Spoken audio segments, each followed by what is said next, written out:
Find us on Facebook, email us at head2headpinball@gmail.com, or go to our website at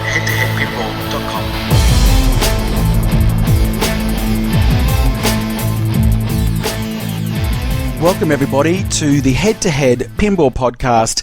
This is episode 17 and my name is Martin and with me is... Ryan C.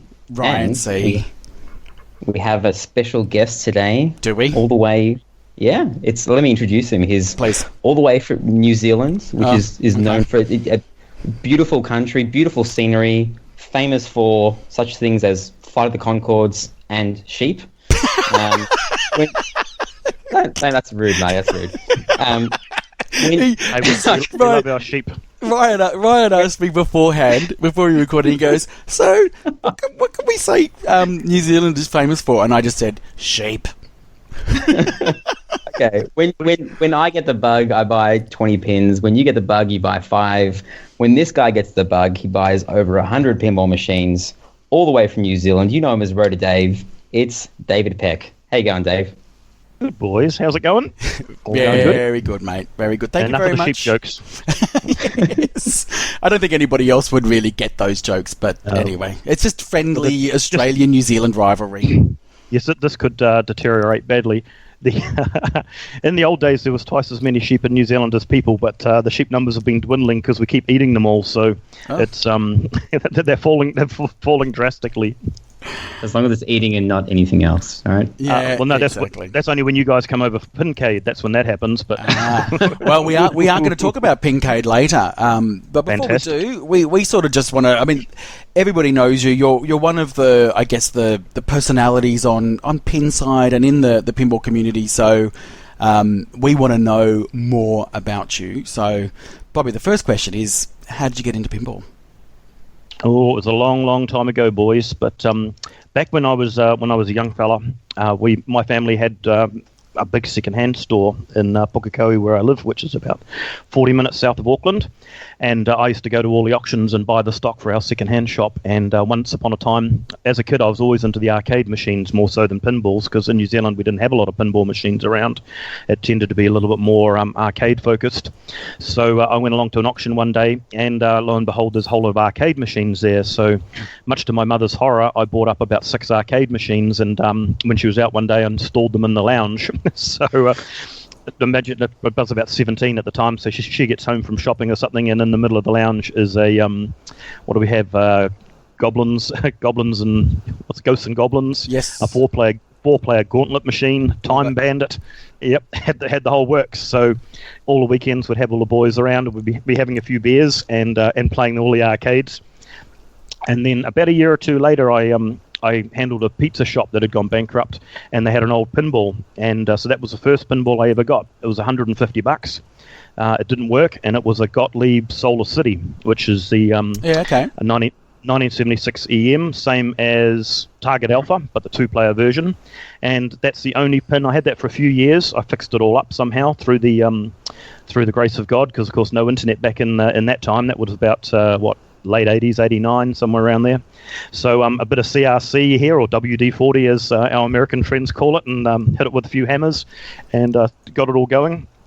Got bored with that, had that for a couple of years, and then I bought an F-14 Tomcat, which was at the time, that would have been about 91, 92, so that was only a few years old, the Tomcat, and I had that for years and years and years, and for most of my life I only had sort of between 2 and 3 pins at a time, maybe up to 4 or 5, but they were sort of coming and going. I didn't have a lot of room for all of them, but probably about 10 years ago it started to take off a little bit, and bought a few pins in from overseas, and started buying them up when they were still cheap. All the old System 11s, I really liked that era of pinball, so bought up all the System 11s. Most of them were like $1,000 back in the day, and then and here we are 125 pins later. Crazy. So why, I mean, I guess the question to some people might be, why do you have so many pins? Is because you can, or do you just like collecting an insane amount of stuff? Well, yes and no. I mean, in New Zealand, we're a little bit unfortunate in the fact that we have no we don't really have any location pinball to talk of. And like if I lived in New York or Chicago, or even Melbourne in Australia, or Sydney, where they've got some great pinball scenes that have come out of the woodwork, then obviously there'd be no need to have 100 pinball machines in your house. But in Pukekohe, there's no other pinball machines, and in central Auckland, there's no pinball machines. So just about all the pinball machines in New Zealand now are in people's houses. So it's my house has sort of very much become the headquarters of New Zealand pinball. So like in 2 weeks' time, we've got the Pukekohe, it's the 5th running of the Pukekohe IFPA Classic, where we'll get probably about 60 people will come from all around the country, and we'll have a big competition. And yeah, this will be the 5th running of that. I think we started that in 2013. So I open up the house about 4 times a year. Pincade's the biggest one, of course. We get about 120 people to that. But the other competition's 50 to 60 people, and so it's very much the sort of unofficial headquarters of New Zealand pinball, where people can come, and we'd sometimes run little workshops and show people how to fix pinballs, much the same as what you guys had in Melbourne a few months back, your little workshops you had. So we do tutorials. I'm always getting people through and getting them into the hobby. So it's, like I say, very much a de facto headquarters of pinball in New Zealand. So I don't want to say it's a public service, but it's almost a public service, if you know what I mean. So does it mean that you just have kept growing your collection, or like, as in, do you keep them, or do you actually get rid of machines as well as you've grown that collection?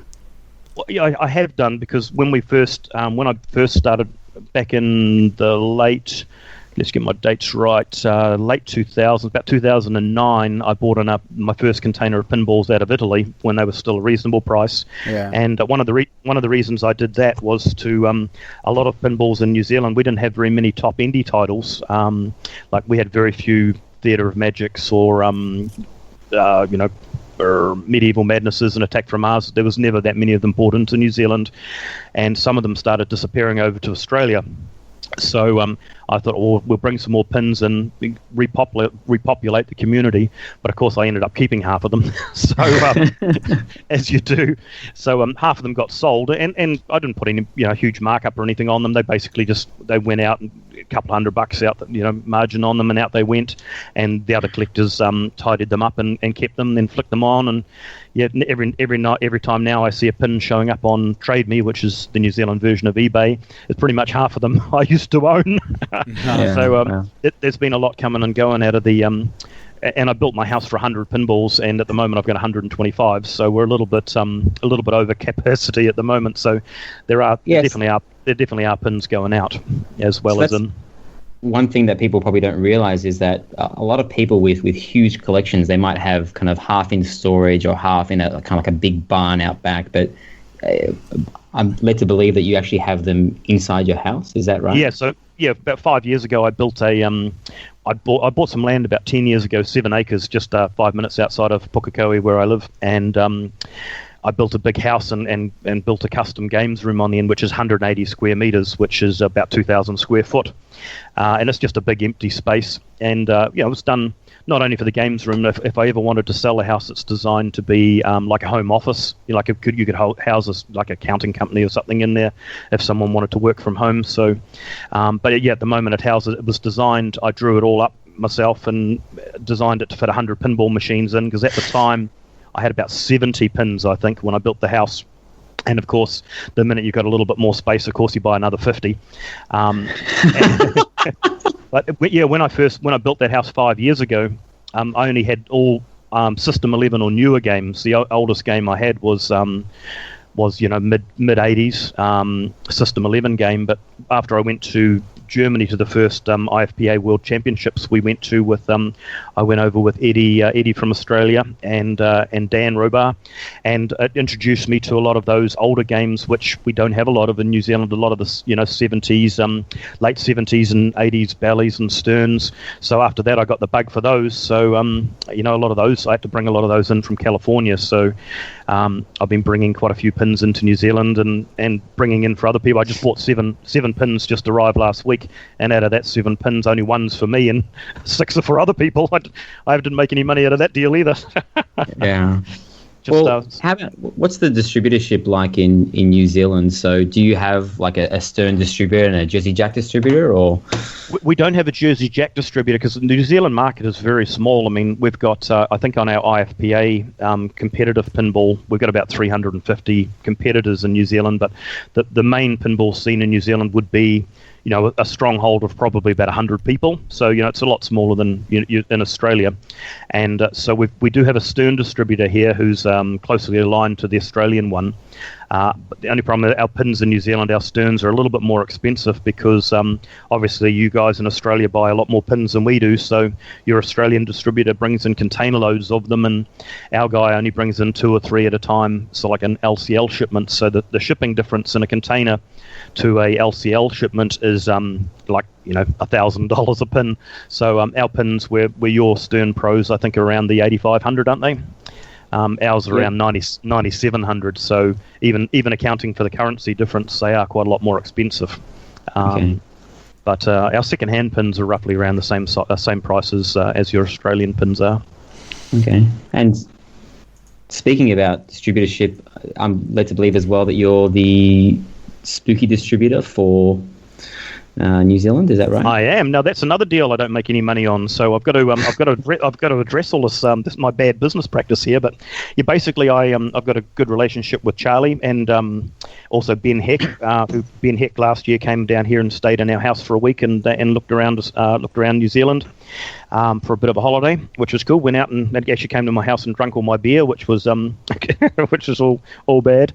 But Charlie's a really good guy, so I just said to him I'd help him out where I can. So I'll be bringing in pins for myself out of from Spooky, and anybody else who wants one, I'll just add them to my shipment, and we just divvy up the costs. And at the end, my cost is their cost. So it's a little bit more of a import arrangement more so than a distributorship, which is, I believe, a little bit similar to how the Australian operation works as well.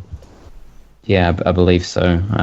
No one knows what kind of goes on behind closed doors, but the price you pay is the exact price that is a full retail price. So that's right. Yes, not like Stern, where the the distributors get a wholesale price. Basically, Spooky, what you see like a total nuclear annihilation is $6,200 US, $6,250 I think US dollars. So that's what the Australians are paying. That's what I'm paying. Anyone who wants to buy one, that's what they're paying. So they pay Spooky direct. So exactly, yeah. So there's no hidden agendas or anything there. What you're paying is what you're paying. Then you've got a little bit of road freight to get it from Wisconsin over to a port, and then it's got to go into a boat. Then it's got to get to New Zealand or Australia. Then you've got to pay some taxes, and the government's always holding their hand out for something. And eventually arrive on your door, and so will a bill. Hey, so Dave, I've been looking at your collection. I'm assuming you've kept your Pinside profile collection updated, although it says 124 and you said that you've got 125, so maybe there's one to add. No, I forgot I sold one the other day. I do keep it updated because, to be honest, I forget which pins I own half the time, so I do try and keep that Pinside thing reasonably up to date. So I sold a very nice Bally Fireball, Firecracker, a 1970 EM in the weekend, so I took that off, so it is only 124 now, but I've got another one coming next week, so it'll be 125 again. Oh, there you go. So I mean, it's probably hard to say, what your favourite would be, but based on the list that I'm seeing there, I'm assuming it's Bugs Bunny Birthday Ball. Actually, there are, because one of the goals I had when I started out, getting big time into collecting, 10, 12, 13 years ago, I guess, was to collect all the System 11 games. So I've got all the System 11 games, and there's 30 of them made. And so that's sort of one of my claims to fame, I guess. The only one silly enough to have all of them. So unfortunately, in that 30, there are a couple of games which are a bit stink. Bugs Bunny's not a great game for a player like us guys, but the girls, my wife loves it. The kids love it. It's a fun game for the kids to play. The worst game of all the games owned is Millionaire. That's just such a piece of shit. It is awful. It is. It's a ghastly game, and to be quite honest, if it wasn't part of the 30, it would be out. I'd probably. Guy Fawkes was just on. We could have had it for a bonfire. It was. I've seen Millionaire come up on Gumtree, and I've pitied the person that's going to buy that. I mean, I'm looking at the flyer now. It's a rich guy standing in front of a Rolls Royce, and it's like old chick wearing a cardigan. What is this based off? I think back in the 80s, especially the late 80s, pinball was for Williams was very successful, and I think in the office they were doing a lot of recreational drugs, and that's what Millionaire is the result. I think that's what happened. It is even the playfield has got a couple of redeeming features about it, but I mean the art's. I mean, it's the bottom of the bottom, really, and it's not a great playing pin. So, it's but it is what it is. It's part of the collection. So, unfortunately, it's got to stay. So what would be your favourite machine then? Well, that changes all the time. And when we're at home, because we live half the time in the city, because my daughter Danny goes to school in Auckland City, so we live about 45 minutes away from the collection most of the time. But at the moment, normally when Danny and I are at home, we want to have a quick game of pinball. We'll shoot out, and we normally play all the old pins. So we'll often play Matahari. Yeah, love it. The old pins are a real good draw to us. Whatever's come in, we'll play. If I'm playing by myself, we don't tend to play on the newer machines too long too much because the games just go on too long. You know, if I get on a roll on Star Trek, Stern Star Trek, I could go 20 minutes a ball or something. So I like Stern Star Trek like you guys do. Walking Dead's probably one of the better pins ever made. I love the two spooky games. America's Most Haunted is a stunning game for the first game out of a brand new company, and that the rules are complete in that game. The shots are really nice. It plays good. The rules. It's a real hard game. One of the only games I've never got to the end of.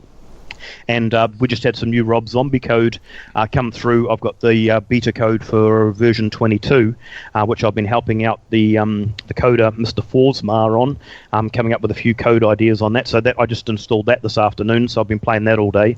So I really like some Rob Zombie. Some people don't like it, but I find it a really challenging game, and you've got to pick your shots or else you get really punished on that game. Yeah, I've sort of said, I've mentioned it a couple of times, I actually really like Rob Zombie. I understand that it's not for everybody's taste. It's got a bit of a unique layout that we're probably not used to in the, let's call it the Stern era. It's unconventional, but I actually really like it. It's a lot of fun. I think if you've got a little bit more of a history in some of the older games, particularly, I always describe it to people as like a black hole. It's very similar to Black Hole, Black Hole, on steroids. That is exactly what I've said. Is it reminds me of Black Hole.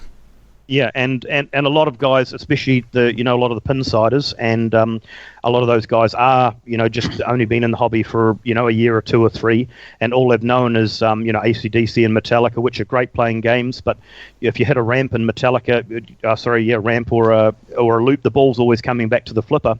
Whereas in Rob Zombie, you've got the side slings, you've got pops everywhere, so it's much more similar to playing one of the older Gottlieb games, like even Amazing Spider-Man or something like that, with the exposed pops around the place, more so than playing a modern Stern or Jersey Jack game. So you can see why it is foreign to some people for sure. Agreed. But it's a great bang for the buck game, and it's got a killer soundtrack, and it's got a killer sound system too. I just cranked up. It's got a separate bass control in the amp downstairs in the cabinet, and I'm pretty sure the neighbours at the apartment here are going to start knocking on the door anytime soon to telling me to turn the bloody thing down.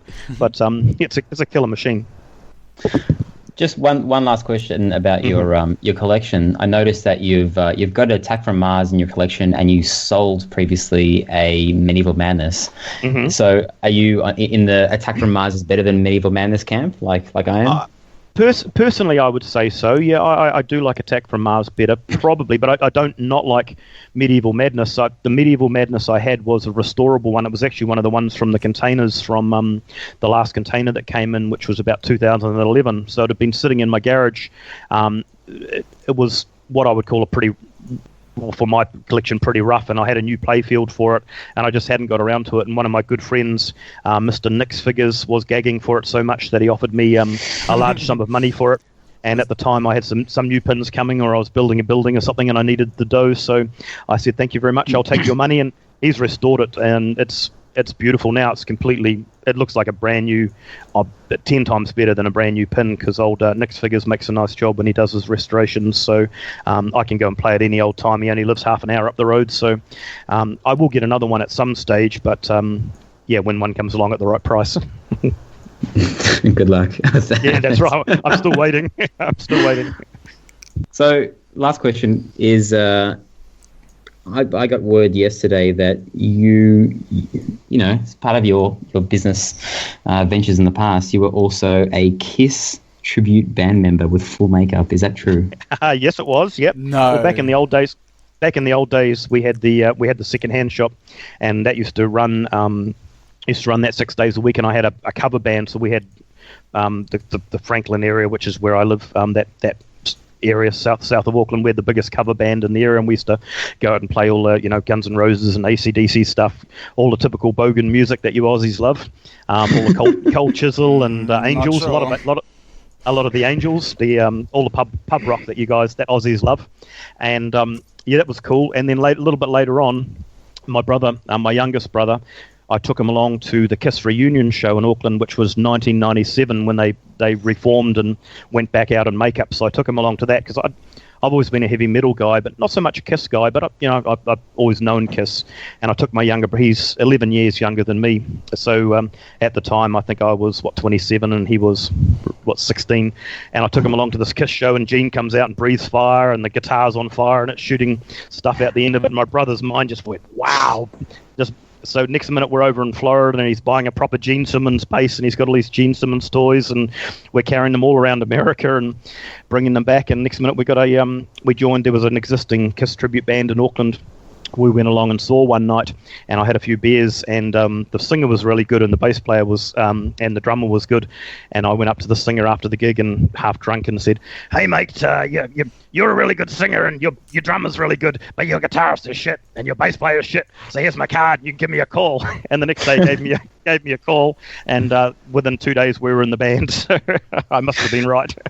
So we used to get full dressed up in the leather, and leather pants look really good on me too, by the way, and all the studs. And my brother was breathing fire. He was playing the part of Gene. He was breathing fire. I had the makeup on. That was all good. KISS songs are great because they're so easy to play that I never used to practice them or anything. I'd just show up and just crank them out, and that was cool.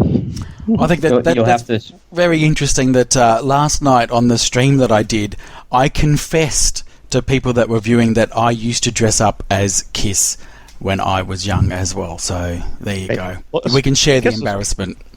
KISS was so huge in Australia. I mean, they still are. They're that's the biggest market for KISS outside of America is Australia, and they're always coming down there. I went to a show at Melbourne at the what's your dome thing called down by the railway station there? The RotorDave Arena. No, the other one, is it Telstra Dome, the big one? Yeah, where they play the AFL inside, and they had a KISS symphony down there, and they recorded it for a live album. And if you watch the DVD, you can see me right up the front row for about 4 seconds.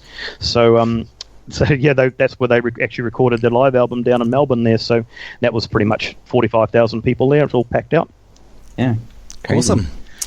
All right, should we get to some pinball news? Let's get to some news. Come on. What do we got? I'm gagging for the news /cash.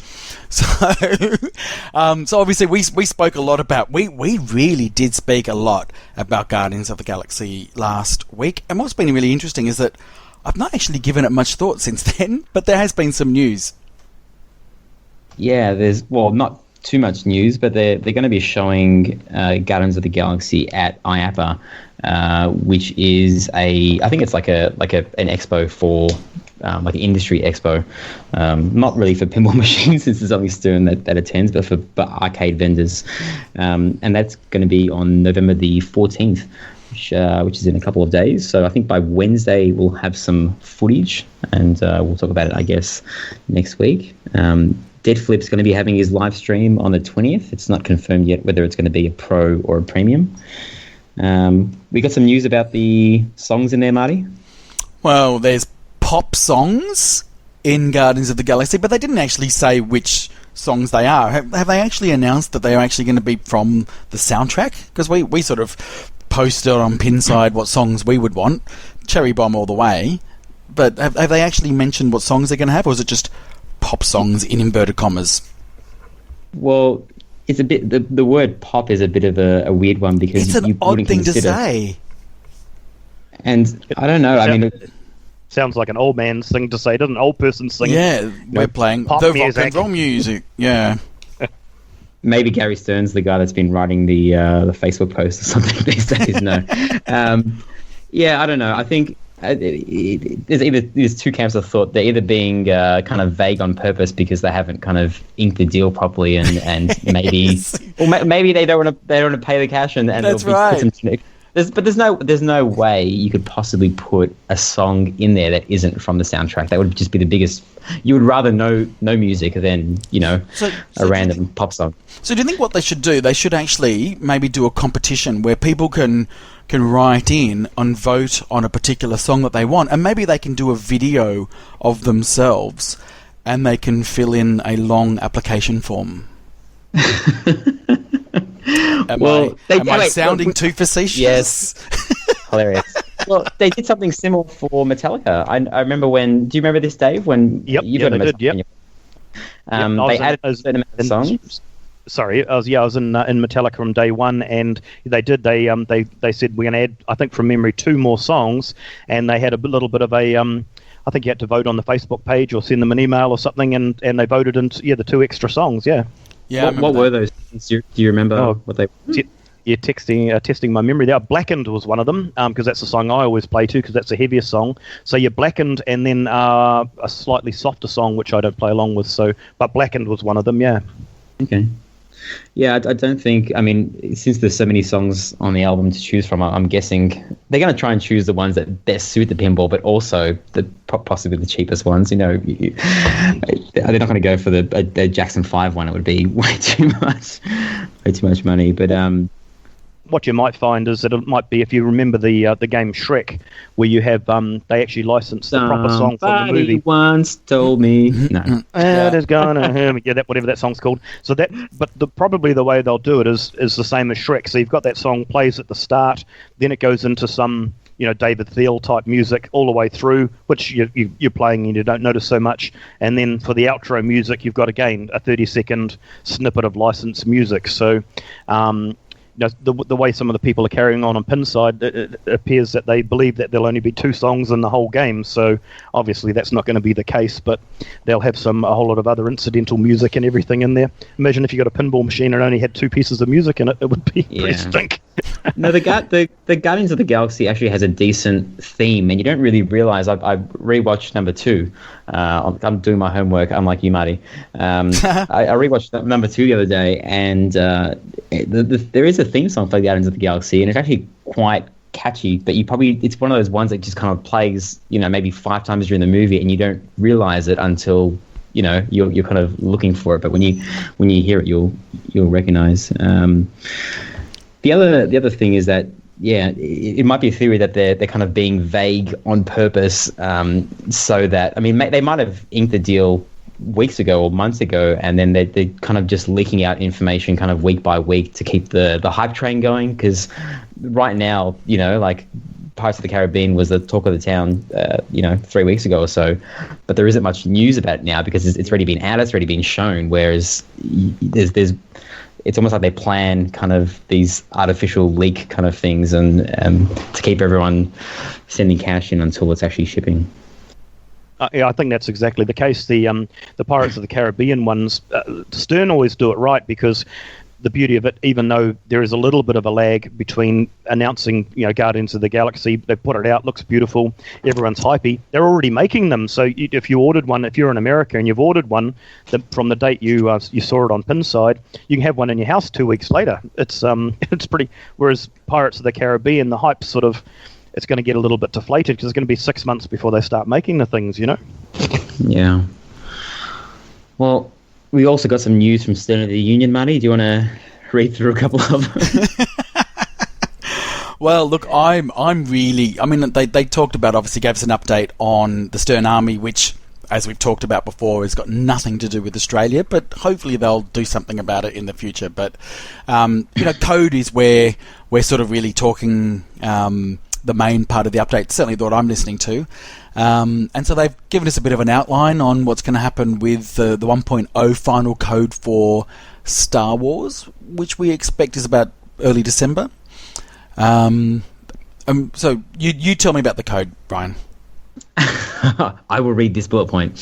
The sneak peek of what's included in 1.0 is escape from Hoth, escape from Tatooine, battle above Endor will get polish and rule enhancements. with some cool added effects, which I don't know.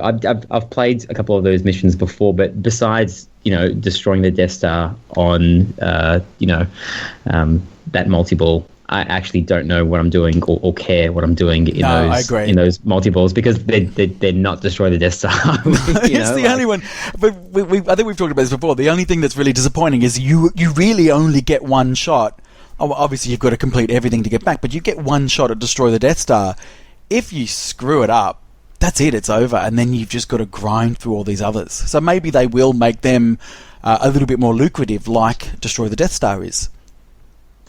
Yeah, possibly. Who knows? I mean, we'll talk about it a little bit later, but once again, hardly anyone knows how to play Star Wars as seen in the competition on the weekend in Melbourne Match Play. Like it's I'm not sure. Is it like in a year from now people are going to know how to play it, or is this going to be a pin that like forever people don't know how to play it properly? Like the multiplier thing, the mission starts. But probably a bit of a spoiler alert on the competition that we had on the weekend, which was Melbourne Match Play. There was, let's say, 50 or 60 people playing. There was 59 scores of around 500,000 to 600,000 or 600 million.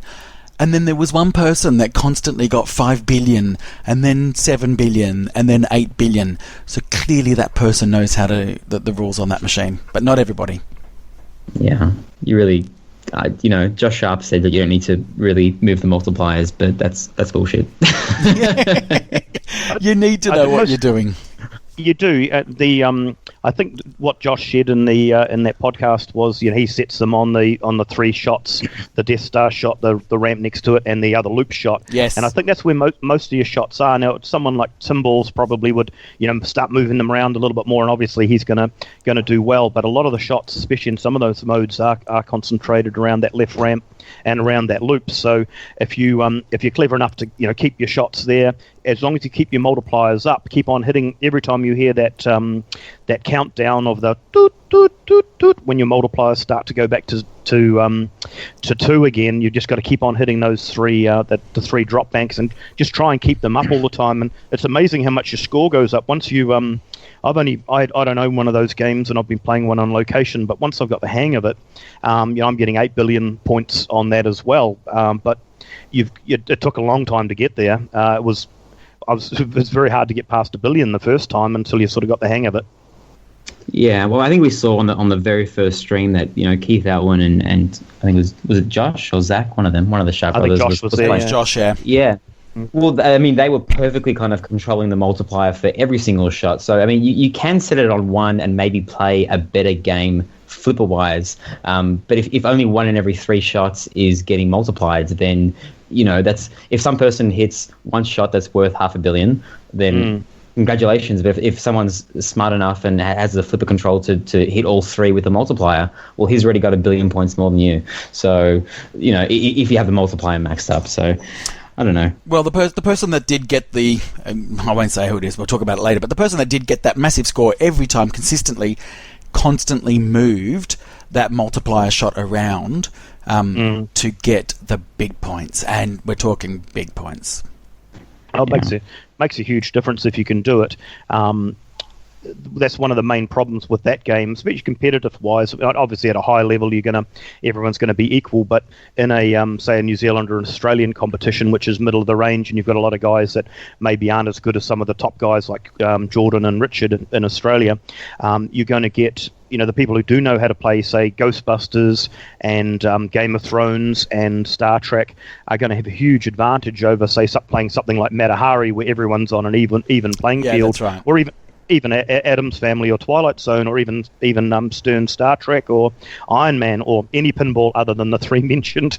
Some of those rules and multipliers and that are sort of making the game very unbalanced, Yeah, well, what I like about, even some of those machines that you've mentioned is that I like a machine that is very situational. So the rules don't have to be too deep, but you've got the option to play different styles or go for different objectives based on where you are, like how many balls you've played, what you've actually got lit, how far you've progressed, but also who you're playing against.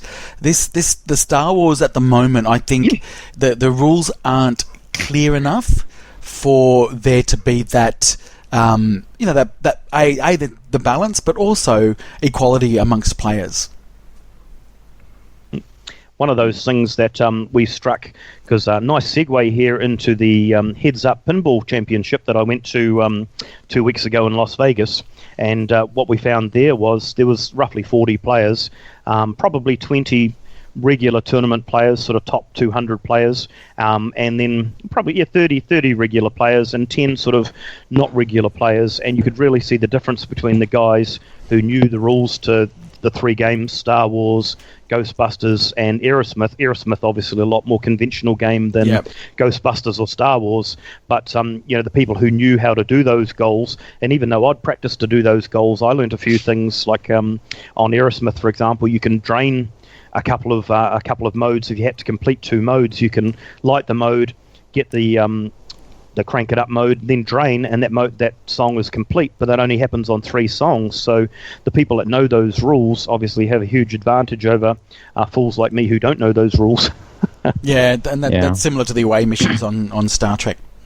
Yeah, definitely. Yeah, huge points in those if you can exploit them properly. Yeah, absolutely. So what else on Stern of the Union? So we're talking about depending on what character you select. So it's saying that there's going to be additional perks with layers bonus increasing all scores in the 4th missions. Han's bonus increasing the timer to last longer during the escape from Boba Fett mode, which I'm not a big fan of, and Luke's bonus adding a higher scoring opportunity in the lightsaber dual mode. So I guess everything except for R2-D2, which is the default one that everyone plays. So they're obviously trying to balance it so people will play other characters. I don't like that, because once I choose like a person, it's very hard for me to change. I mean, it's kind of like what Eric was talking about, how Game of Thrones gives you all these different ways to attack it, but people just kind of choose the same thing. So that's why he made sure that when you're playing competitively, no 2 players can choose the same thing. I play as Martel. I don't even know if he's the best, but when I read through the perks, I was like, attaboy, damn, I'm choosing him. R2-D2, someone told me he's the best. If he's no longer the best, I'm not sure how I'm going to deal with it. Well, AC/DC had that I guess evolution as the code was progressing, and as they were tweaking it. The starting mode that people went for changed over the duration of that code update, and then even now, a lot of people still go for what's the left one? House Bells and War Machine. War Machine all day. War Machine all day. All Hell's Bells is really it. Yep.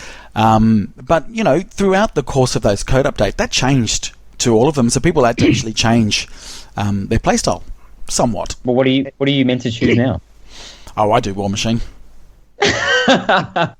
War Machine all day. AC/DC is a great game because whatever song you choose, they are reasonably balanced. So obviously you can, if you don't want to change your song, War Machine all day is a good one. A lot of guys now are going Hell's Bells all day, but Zach Sharp and me, we like to go for what's the stand-up target one? Thunderstruck. Horrible song. Worst ever AC/DC song, but I love that mode because it's. What are you talking about? That is a great song. Don't be like that. Oh no! I know the purists don't like it, but anyway. Yeah, Thunderstruck. But that's a really good mode to. I always play AC/DC. Every time I play it, I play it exactly the same every time. Always jam first and then album. And once you learn, obviously AC/DC, that's the beauty of that game, and the beauty of all Lyman Sheets games is you've got the easy accessibility of being able to start jam multi-ball or something like that. So easy for the beginner player, but if you get a little bit more advanced player and you figure out the order of all the albums and go from Thunderstruck, then change into one of the early songs, crank up a good multiplied song jackpot on the album multi-ball. It's just got such a great rule set, which really evolved then onto Metallica and Walking Dead as well. So that's why Lyman Sheets is my main man. He's the king. He is. Sorry, Keith. Talking about Lyman, they also there's some news on Batman 66, and they said, well, they already said this kind of the last Stern of the Union, but they've released some code updates since then, and they said our dedicated team has outlined a plan for updates. One at Thanksgiving and one around New Year. It used to be Christmas, so it's been pushed back a week to New Year. Be on the lookout for a teaser pic soon, showing some of the cool things that are involved with minor villains. So You have a Batman 66, Dave? I do indeed. I've got a premium. Now, a long story with that. Well, I was offered one of the original 30 Batman Super LEs, but by the time they were going to come to New Zealand, they were going to be 25,000 New Zealand dollars. So I passed. Yeah, I passed on that. But I picked up a premium recently and got that into the country, and it's a great game. The theme integration on Batman has the potential to be one of the best theme integration games of any pinball ever. It's just, that theme is so great, especially for people, of people in their 40s who, or older people who grew up with that. It's just so cool, so corny, and the way that Lyman's integrating the rules into that, although it does have the crane, which technically doesn't have anything to do with the TV program, but whoop-de-doo, the new rules that just came out the other day, I've only had a couple, literally, I think 2 or 3 games on it the other day when I installed it before I had to come back to the city. And now he's got you can play the 4, the Joker, the Penguin, the Riddler, and Catwoman are the main 4 modes. And now he's installed a thing where in the old days you'd play Joker, you'd hit X number of shots, and then the scoop would light, and you'd hit it in there, and you'd get the super jackpot, and then you'd be back to normal play. Now you hit the soup. Now you hit the scoop now, and just the same as Crank It Up in Metallica, it gives you the choice to either collect or continue. So you're getting that classic Lyman Sheets risk and reward factor, which is you see in Metallica and AC/DC, which is just going to take, once if it keeps on going the way it's going, it's going to take Batman 66 to like the next level, I think. It's really headed in the right direction. So it's taken a long time. It's been over a year now, but it is. It's taking, I think, with all those video assets and so many things to choose from, and they're still working on the Spike 2 system in the background, I suspect, but it's definitely heading in the right direction. So hopefully in a year's time it'll be all finished and it'll be a pretty cool game.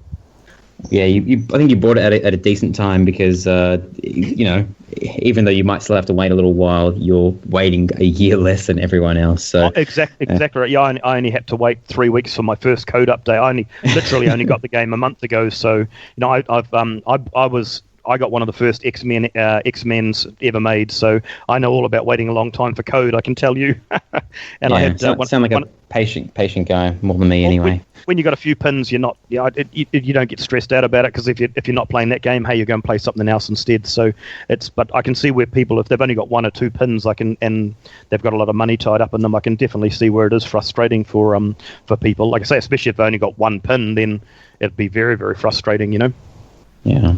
Well, we've also got code coming for Ghostbusters after Star Wars is complete. They're going to start working on that. Aerosmith will get another bit of polish, and also Kiss will have a final update in the future as well. So I think Kiss will be after Ghostbusters and Aerosmith. It's being pushed to the back, which is unfortunate. But Kiss is at a decent level now anyway. So and that's a good thing to talk about too, because a lot of people still have got the misapprehension that Kiss somehow is, because of the sort of a little bit of a few threads on pin side, and people waiting for code for a while, and they somehow think Kiss is deficient in code. But I mean, you guys have played a fair bit of Kiss. It's a great game. It really shoots well. That last code update polished a few things. The cities don't do anything, but they were never designed to do, and I think that's where most people got the wrong end of the stick. They thought cities would do something fantastic, and they were never designed to be anything more than different call-outs. I think don't put them in. Fuck, that was just stupid. What some people haven't noticed is that when you put them in, like if you play Los Angeles, for example, Paul goes, "Come on, Los Angeles!" or "Welcome, Los Angeles!" or whatever. So he does change the call-outs for the different cities. That's it. That's all it does. Yeah. Okay. Cool.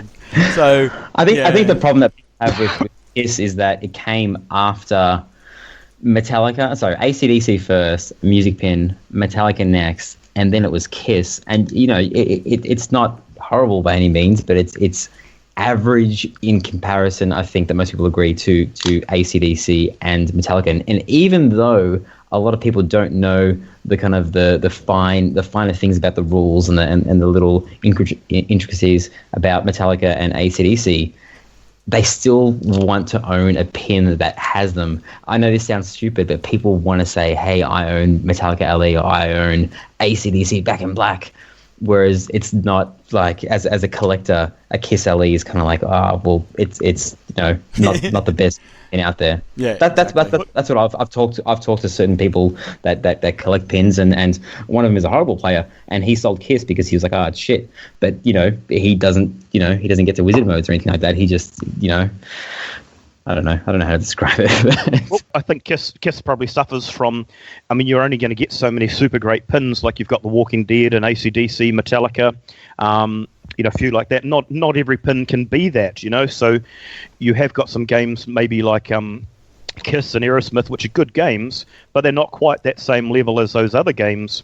So you're always going to have to, and Mustang's a really fun game, but it certainly ain't Walking Dead or Metallica. And I think these days, especially with the private collectors, the expectations are so high from the collectors that they think every single pin's going to be a Rolls Royce or Ferrari, and realistically, that's probably not going to happen. Well, most of the people I speak to, as you know, I speak to tournament players that aren't collectors, and they feel the same way. I don't think it's necessarily coming from a collector's view. Kiss in the line of advancement of Stern machines is this real oddity, because we saw progression really with rules and theme integration, and that wasn't a step forward, and that you could just tell people were kind of like, that's not it. And I don't think they had too much expectations.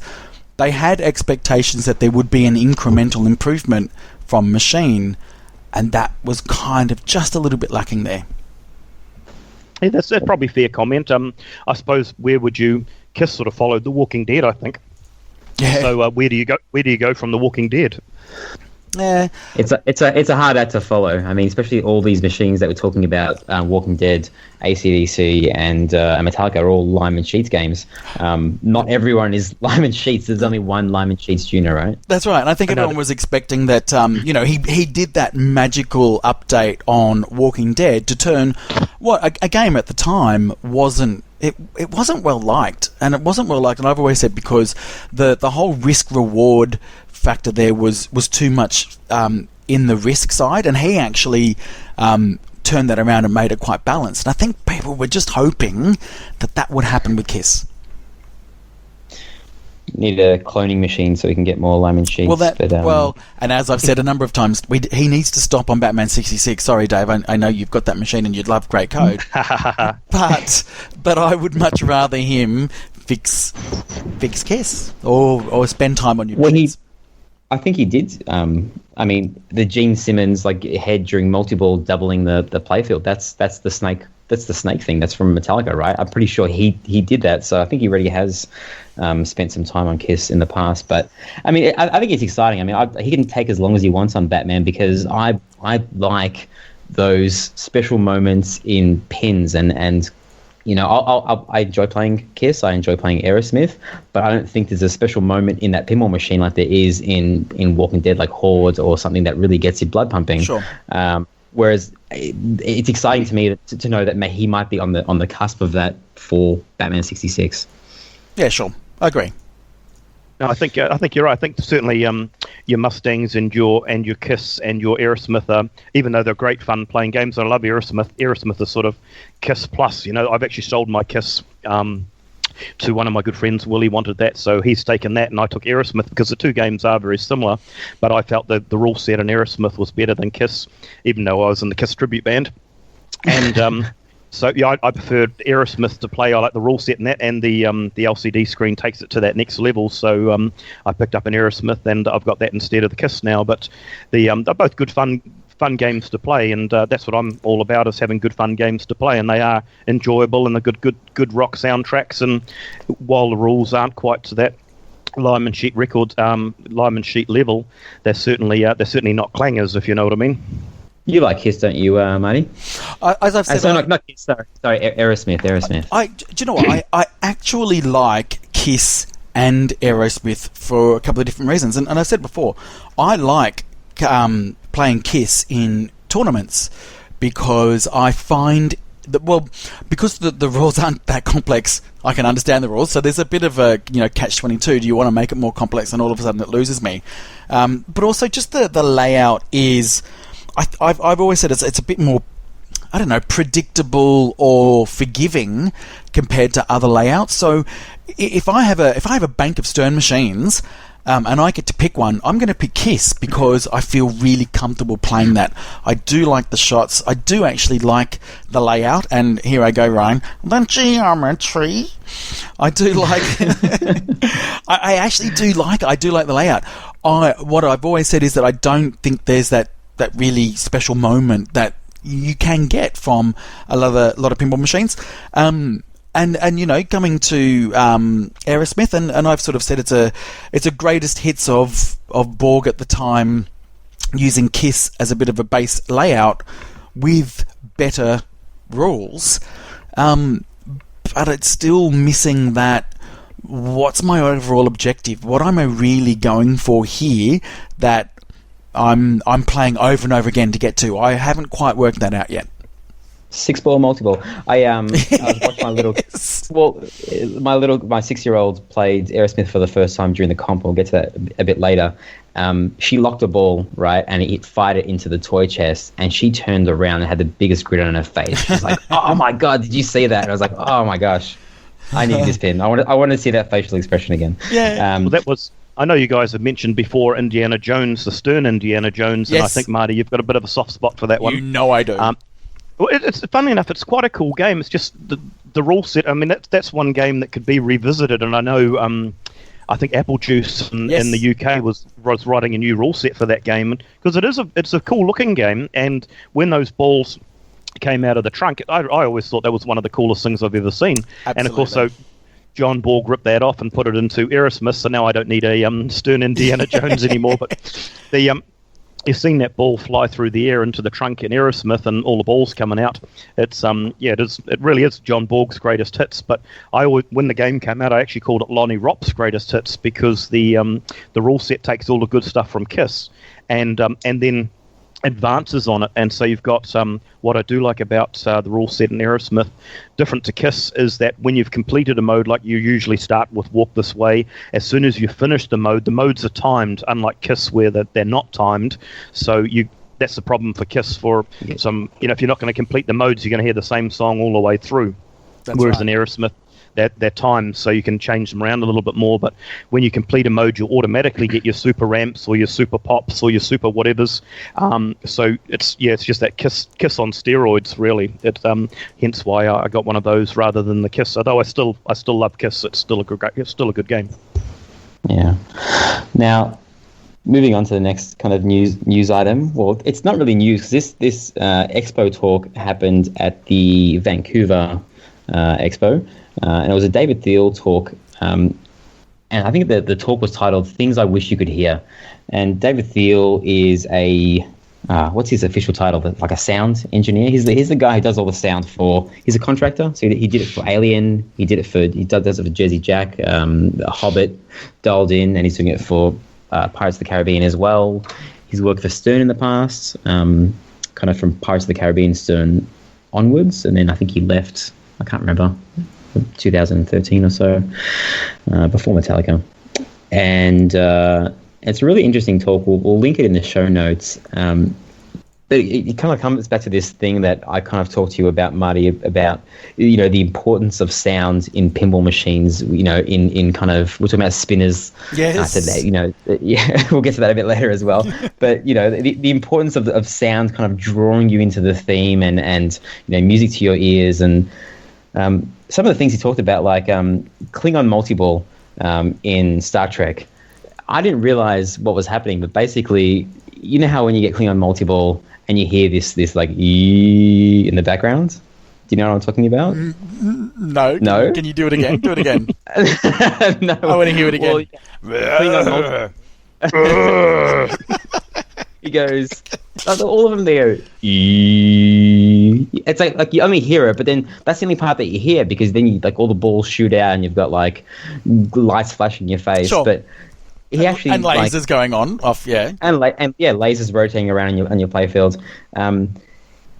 He, like, in Klingon, it says, it's saying surrender, but in the direct translation in Klingon is if you don't surrender. They're singing that in the background. I didn't know that. I'm going to have to listen to it. Yeah. You'll have to listen to it. I'll have to stream that on Wednesday night. And in Dialed In, like he went through there was like, I don't know, 3 or 4 different jingles that he tried for Dialed In. Like Pat Lawler wanted like an older style thing, and then people changed it up. And I don't know about you, but the jingle on Dialed In is really catchy. It's taken a while to become catchy. I kind of thought, oh, this music kind of sucks, but it actually has lyrics. Okay. And I don't want to spoil it for you. You can watch the video, but no, I'm going to have to. I actually don't remember the Dialed In jingle, so it's not kind of standing out for me. Okay, well, but you know, it's catchy. Okay.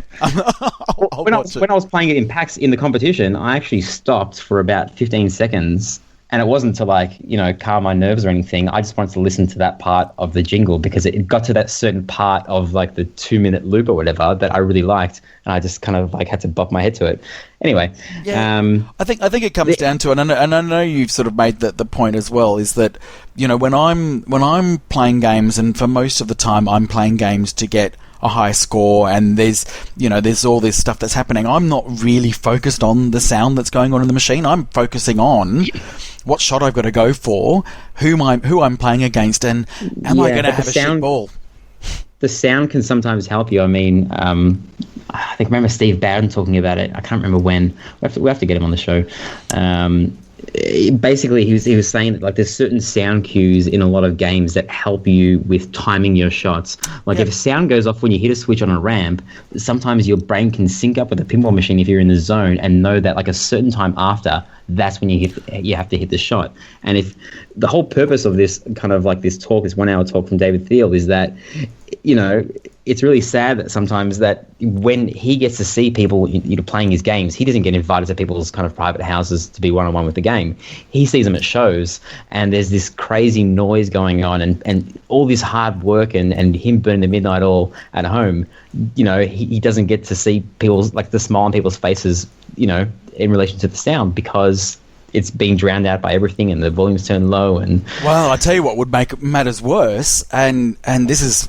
I'm going to jump to the comp on the weekend and come back, but I played with headphones the entire weekend, and I played much better than I've played in a very long time because I was tuning out all the noise and all the distractions around me, and I could actually just focus on the ball and the lights and the rules and what I was going for. So and most of the top players these days, you will actually see play with, you know, the big over-the-ear headphones. If he saw them playing, he would just, I don't know, he wouldn't be happy after all the work that he's put into the sounds and nobody's actually listening to it. But that's just competitions, right? Yeah. Well, I mean, competition is a big part of pinball, and I think that it would be really nice if every single pinball machine came stock standard with a little headphone jack at the front. Like, agreed. There's no way that I know Stern is selling it now for like I think $99 or something, and all Jersey Jack LEs come with it standard. But it really wouldn't cost that much to put it in there. It doesn't even need to have a volume control. Just a really basic thing that would only, you know, add a couple of bucks to the bill of materials.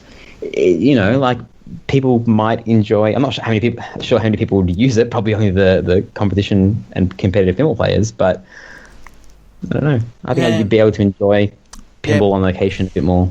I would love for all machines to have in competition to have a headphone jack. That would be right now best of both worlds.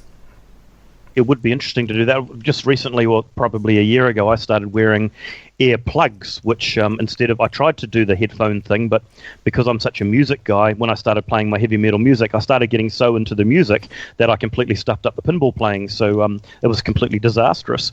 But I find the foam earplugs work really well because you can still hear the machine fine, the machine you're playing, but it does drown out all that extraneous noise from people talking in the background.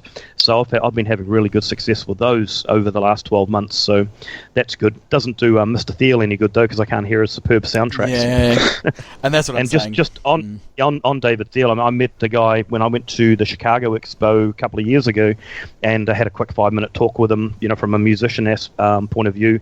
And the guy's a genius. The music that he's done for like X-Men and a lot of people diss Transformers, but if you listen to the music in Transformers, I chucked a sub in my Transformers, and the music in that pinball is just amazing, in Transformers, like the pin or not. When Devastator comes on and the whole thing goes, Devastator, and the whole machine shakes, it's freaking cool, man. And I don't know if you boys have spent a lot of time on Alien, but the job that he's done on Alien's superb. It's really, really immersive as well, even though it's a little bit hard to hear at some of the shows I've been to, but he's done a really good job on that as well. Yeah, it's one thing. It's a weird thing that I hate when people form opinions on pinball machines without kind of playing them in that home use environment. People, there's different things in pinball. There's rules, there's art, there's layout, there's sound. People rank them differently. Someone might say art's the most important, and they don't care if the pinball machine plays like crap. But sound is up there. It's not the most important thing to me, but it is very important. If a pinball machine doesn't sound nice, it doesn't. I'm not going to buy it if it makes my ears bleed. Even though I do have Doctor Who. And I think sound is one of those things too, where you're on a hiding to nothing as a sound engineer, because someone like David Thiel, if it's good music, you tend not to notice it so much. You only notice if it's bad music. So if you're playing a pinball and you go, "Oh, that sounds bad," you take the good music for granted. If it's part of the experience and you take it all for granted. But if something comes out, that's like X-Men gets bagged for the Storm call out and the Beast call outs. All the rest of them are great, but everyone just focuses on those two ones that are a little bit dodgy. Well, because they're so bad that she just doesn't shut up and she has the most annoying voice. That is enough for me to ruin the pinball machine. I know in a perfect world you can say, well, it's 10% of the pinball machine, so the 90% is good. But that 10% for me is like, I haven't owned the pinball machine, but I feel like reaching inside the pinball machine and saying, "Shut the fuck up." But just out of interest, if you go into Pinside and look at my rankings, I don't know how many machines I've ranked on there, probably about 100 or so. X-Men's my favorite, my highest ranked pin. I love that machine, and not everyone does. And one of the reasons a lot of people don't like it is because of the tight shots, and some people, obviously the Storm and the Beast voice. But I'm not that much of an X-Men fanboy, so I wouldn't know if it was a real voice or not. But I just love the game, love all the modes, love where it ended up from really being a bit of a piece of shit when it first came out, code-wise, and it really evolved really well. All the wizard modes are great in the game when you can get that far. I've got a video up on YouTube if anyone wants to see. I went through both wizard modes in one game, so you can see the Dark Phoenix modes and everything up on my YouTube channel if anyone's really bored and wants to watch me play pinball for an hour. Send me a link and I'll put it in the show notes under the title. I'll send it X-Men through. doesn't suck. X-Men doesn't suck. X-Men, Stern's best pin. I've had mixed experiences with X-Men. I like a lot of people. I find the layout, it's a little bit left flipper only.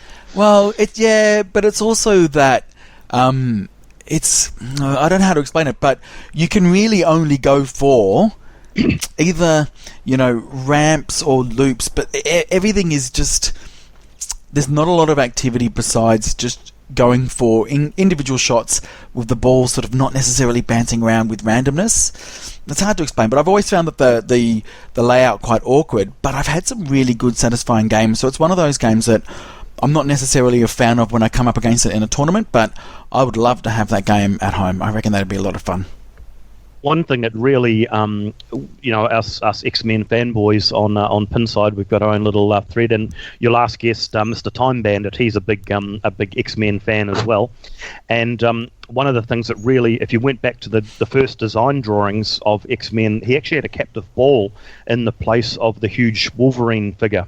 On the left-hand side. So a lot of us, I helped develop the mod. I'm not a big modder of, out of all my pinball machines, I've only got one or two mods in all my machines. But we modded, me and a guy called Jeremy from America. He came up with the design, and I helped him to fit it and gave him feedback on it. We came up with the captive ball mod, which Measle Mods now sells, and that really opens the game up, because the problem with that Wolverine bust, it was just a little bit too big, so it's probably twice the size it should be, which narrows down the left orbit and then the Xavier shot too much. Once you get rid of that and replace it with the captive ball, it really, really opens up the game a lot. So that's that's the way the machine should have come out, really. It doesn't look as good as a huge big Wolverine sitting there, but those Wolverine figures keep breaking on the back, and they cost $200, so... The captive ball's the way to go. I actually had a friend who bought an X-Men pinball machine, and he removed Wolverine and is it Magneto in the middle, and I thought it was just to clean the machine, and he left them out because he hates the things. He just replaced it with the captive ball and nothing in the space of in the space of Magneto. But I've still got the prototype captive ball in there, which my mate printed up on his plastic printer, and I had an old captive ball from a Totan I did up years and years ago, and so that's still sitting in there. It's got no figure or anything sitting on the top. It looks very homemade, and it's been sitting there like that now for 3 or 4 years, but it works perfectly, so I haven't got around to tidying it up yet, so it doesn't look the best, but it works mint, so that's all I care about. Yeah. All right. So on the weekend, on the other side of the world in Europe, we had the Dutch Pinball Open. Absolutely huge event that has over 450 pinball machines. And I'm not sure if you saw the photos, but it's in this amazing kind of circular dome. It looks like almost like a UFO. And the news from there is that they had the Big Lebowski, the Chinese Big Lebowski made its first public appearance. Apparently it didn't break, and it was played non-stop. It was a bit of a hybrid from, they used some of the old parts, like the decals and things like that, but mostly cosmetic old parts. I think all the mechs and electronics were Chinese. So the other bit of news, and we won't expand on it too much, is that the Big Lebowski apparently is not going to be shipping this year. They're going to start building them this year. No. That's a big surprise, isn't it? Well, every single date, if it doesn't come from like Stern pretty much, and maybe Jersey Jack now, just gets pushed back anyway. Or and Spooky. I guess Spooky haven't put a date on Alice Cooper. They said, maybe at Texas, but more waiting for those people. But I guess the good news is that it didn't break like every other expo that people have been to. Well, it did actually, did it? So, I mean, is this giving us now confidence that people are going to get their machines? Has it changed at all? I don't really care. But Lucas, I'm not gonna, think of Lucas. Well, he said he's just the most patient guy ever, so I'm not going to stress out on behalf of him. Like, he's a happy-go-lucky kind of guy, so one day it'll get to him and he'll be happy. So I don't know. It's a news article, but I don't think it's worth expanding on. Besides, have you managed to play Big Lebowski, Dave? Yes, I played it over at Chicago Expo, and didn't. I'm not really a huge fan. I've seen the movie. I've actually watched the movie a few times, trying to figure out what was so great about it. Just one of those movies. I loved it. I've seen it once, and I loved it. It's one of those things. I think you're either into it or you're not, and it just I watch lots of wacky movies which no one else likes, so I might be a little bit different to everyone else. But the movie doesn't do anything for me, and the machine played all right. You have to reminded me a little bit of an older Bally Williams, but yes. The older, the underplay field of the bowling alley, that I had probably 4 or 5 games on it. By the second game, it was extremely old news. So I think, it seemed to be a lot of money and expense gone into designing that mech, which was every time you played it, all you needed to do was just push the button right in the middle and you got a strike every time. So it wasn't, it wasn't really great. And every one that I've played, has the mat or the rug that rolls out, and everyone I've played that never works properly, so I'm sure they'll sort that out in the end, but it didn't really do much for me, to be honest, but yeah, I'm sure people like it. Hopefully Lucas gets his one day. Yeah, all our fingers acrossed for you, Lucas. Yes. Good on you, Lucas. I think you have to be a stoner to really enjoy that movie. I mean, no, you don't have to, but it helps. It helps. What's that saying about Marty then? Yeah, I was going to say, and just categorically, everybody, I'm not. So just in case people were thinking, I enjoy the movie, and I've literally never done it in my life, but I think it just helps. Or if you find the stoner's kind of funny. Anyway, yeah, it's funny because I'm not a stoner either, but I love Cheech and Chong movies. I think that's so funny because they're so bad. But I was watching Up in Smoke again recently, and it's just hysterically funny. It's just so bad. But yeah, I think it is a stoner thing. I think, but I'm certainly not one of those either. Could be. Anyway, I found it was funny. Maybe I was. It wasn't stoned. I was just on.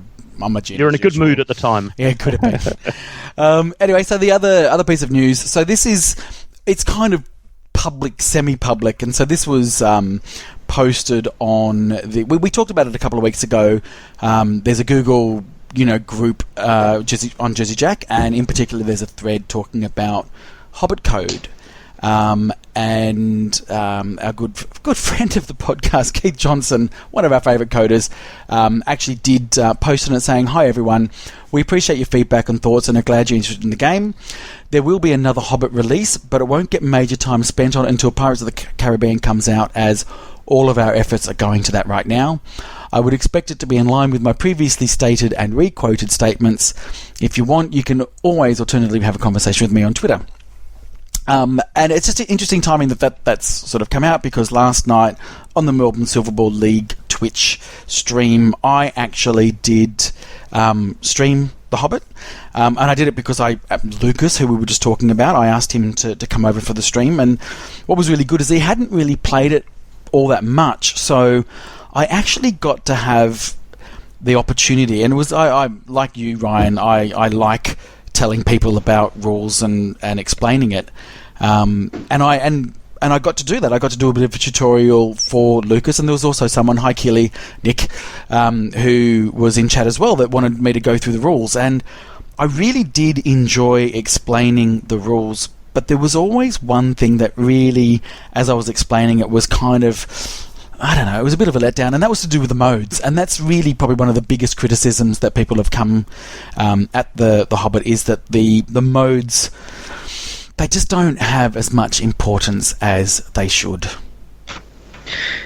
Yeah, it's my biggest gripe is that there's 32 modes, and to loop the entire code around back to the beginning, you only have to complete 3 out of the 30-something, so I'm not sure, what was that in percentage, like 10%.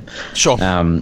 So there is a mode called There and Back coming in. It's in the code. There's a folder called There and Back again. You can't actually open up the codes like you can with certain pinball browser. You can open the folder, but you can't play any of the files because they're encrypted.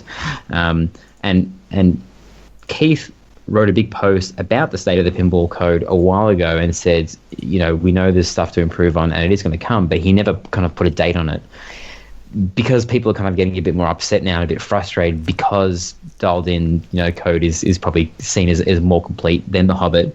They have put a timeline on it, and it's until Pirates of the Caribbean comes out. Now Pirates of the Caribbean is coming out when? I think he said it's shipping first quarter 2018. Yep. February, March. So we don't know if that's going to be February to March. So I don't know.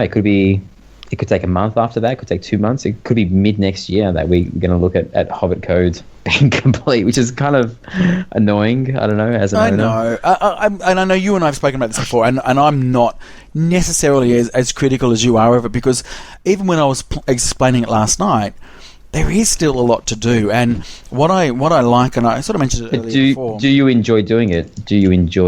Yes. Yeah, absolutely. I do. And what I like about this particular game, and as I was saying before, it's quite situational. Like, you really, and strategic. You've got all these things that you can do at once, but you can actually choose when to bring in a mode, when to actually get a mode ball locked, when to start, your Smaug multi-ball, and when to bring in a Beast multi-ball if you so choose. I like the fact that you can, based on what you're doing in the game, you can make a decision on which way you're going to go. As I've said, the only thing that's sort of really disappointing is that the modes don't feel quite right. And I think, as we mentioned before, one of the modes, and you'll know the name of it, one of the modes requires one shot to complete. One of them requires, all the bash on the spider 3 times, then get into the right scoop, then you've got to hit every stand-up target. Now, oh, that is the worst fucking code. Yeah, it is. However, last night, as I was explaining this to Lucas, this almost like this light bulb moment happened where I thought, okay, I've got this mode, and oh my god, it's impossible. But hang on, I've actually got multi-ball lit. So if you can know when to bring that mode in to time it with a multi-ball, you can get through it. And I actually did complete that mode because I started a 3-ball multi-ball, and then I stuck in the Beast multi-ball So I had 5 balls going all over the place, and I completed that mode. But that's what I mean. Like, it's very situational. But yeah, the challenge I have with it is, and I've sort of praised the interface on this, except for that the honeycomb grill or whatever you want to call it in the middle with all the different modes. I find you've got icons there. I don't really know what each of them represent until I look at the little book. it would be nice if they were like color coded, like, hey, this is an easy one, this is an impossibly hard one. You will only, it is impossible to finish this mode unless you have at least a couple of balls randomly hitting the 11 drop targets in the game. Because that's the other thing as well. Sometimes you play a mode, and because there's so many of them, you don't kind of remember, and you hit all these shots, and you're like, oh my god, I'm going to finish this mode.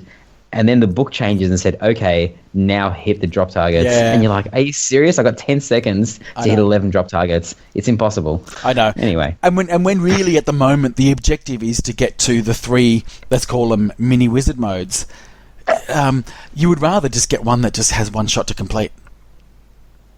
Yeah, that's what I do. And you can choose your mode. A lot of people don't know. You can choose your mode. And you said you don't know the icons, but I know at least 2 of them that are like, At super least easy. 2 of the 31. Well, as in the Only, one of them only is 29 more to go. Yeah. Yeah, one of them is the one ring. You hit the left ramp, done. One of them is called Thief of the Night. You hit the orbit, it's done.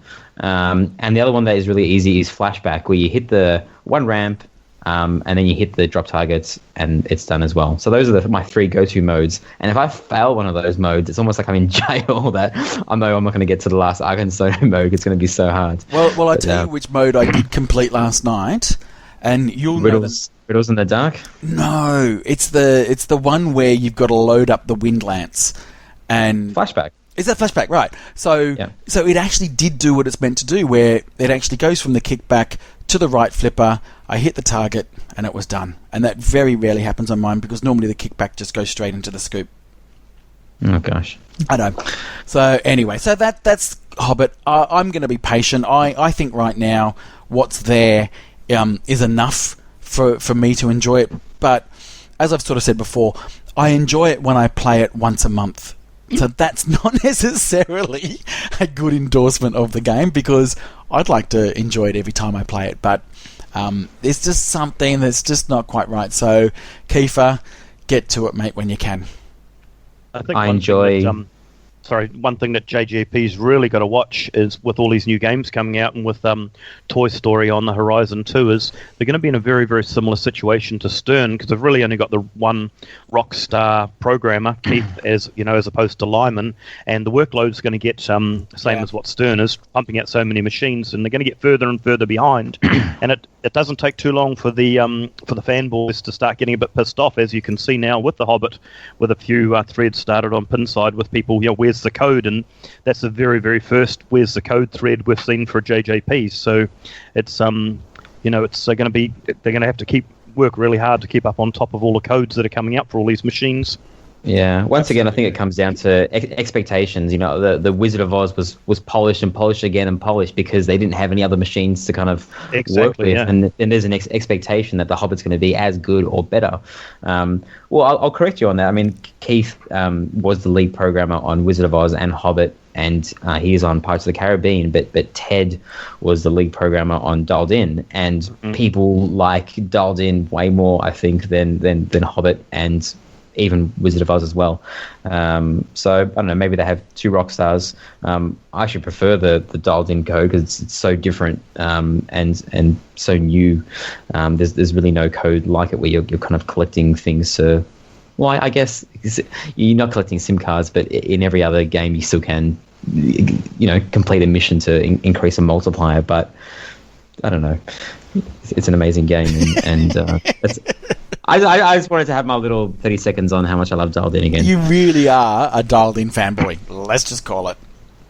Well, fantastic. Well, if anyone wants to swap a Hobbit for a Dialed In, I'm up for that. If anyone's sick of their Dialed In, I can give him. Okay. Anyway. So now that we've got RotorDave here, and one of the things that I I mean, I've and Dave, I've obviously bumped into you a number of times, and we bumped into each other in at Papa earlier this year, which was great because the other side of the world. Well, and it's really funny when there's really myself and Jordan from Australia and you from New Zealand. So normally it's Australia, and New Zealand. When there's only the three of us from countries that are nearby, we might as well all be just Australia and New Zealand, right? So it was actually Danny was representing as well, and Danny was there in too. The ladies. Yep, she I think she come fourth in the ladies. I think in the ladies division that year, and I think second in the juniors. So she was going not quite as good as what Jordan was going, but she was representing New Zealand as well. Yeah, it was very cool to bump into you guys. But what I guess that I knew you about coming relatively late into the whole forum side of things with Pinside, but I knew you from you having all your machines, but also you holding tournaments. And the main tournament that you hold is Pincade, is this correct? Yeah, that's right. So what Pincade started about 10 years ago, and it's not my creation, it's actually Yi and Hamish, who have been two long-time arcade collectors here in New Zealand. They were early Kiwis on the Aussie Arcade Forum, and last year was the 10th year. This is the 11th Pincade this year coming up. And you're going back 10 years ago, they invited some Aussies over. So you had some of the Aussie arcade stalwarts like Furball Dave and some of his mates came over to New Zealand and basically tried to drink New Zealand dry. I think the whole thing was a bit of a drinking exercise, but it certainly evolved a lot since then and got bigger and bigger. Last year we had about 100 and I think overall it was 140 people involved in it. The most that were at one venue was at my place on the Sunday, which is 120. But it's unique. I've been to pinball tournaments and events all around the world, and Pincade's quite unique in the way that we do it. This year, for example, starts on Thursday, the 8th of March, down in Wellington. So it actually starts in, for those people that don't know, Wellington's a completely different city to Auckland. It's nearly 1,000 kilometres away. So we have a day and a half down in Wellington, have one competition down there. Then everyone jumps in a plane, flies 1,000 kilometres up to Auckland, and then we keep on going for all weekend and eventually go around to different people's houses, and eventually on Sunday end up at my house all day where we hold the System 11 World Championship. This is the third running of that. We'll also have a women's comp and another Pincade Classics competition that we started last year. So there'll be 3 competitions in one day at my house on the Sunday, all involving 100 people. 100 people and 125 machines, so you pretty much get 1.25 machines each. You do, and the way it's quite good. The way that I've set my house up is that there's 100 machines in the games room, but I've separated the competition games are actually in my 4-car garage, which is across the driveway from the games room. So if you don't want to get involved in the competitions, you can go and play all the other games unencumbered. So we keep the competition totally separate to the other machines, so that no one's tripping over each other. Everyone can queue up outside for the games to be played for the System 11 and the Classics, and it actually works amazingly well. When I told people what I wanted to do for the System 11 competition, that we were going to run sort of 90 competitors through, every competitor plays each machine one time each, so there's 90 games running on the System 11 games, and then we run finals. When I told people what I was going to do, they all thought I was crazy. They thought we'd never be able to run it in a day, but it went through no problems at all. So now we run a Classics competition on top of that, and now we're running a women's competition on top, all at the same time. So it certainly can be done with a lot of organisation. So that's and I think that's what a lot of the Aussies that come over like, that we keep a pretty tight ship, and we're pretty well organised with the whole thing. Runs pretty flawlessly thanks to Yi, who runs Pincade, and Paul and I, Paul Oz and myself, who run the competitions. So it's good times for all.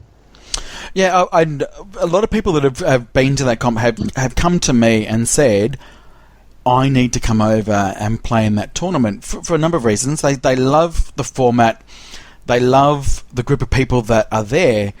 But what they've said is that the condition that you keep your machines in is amazing.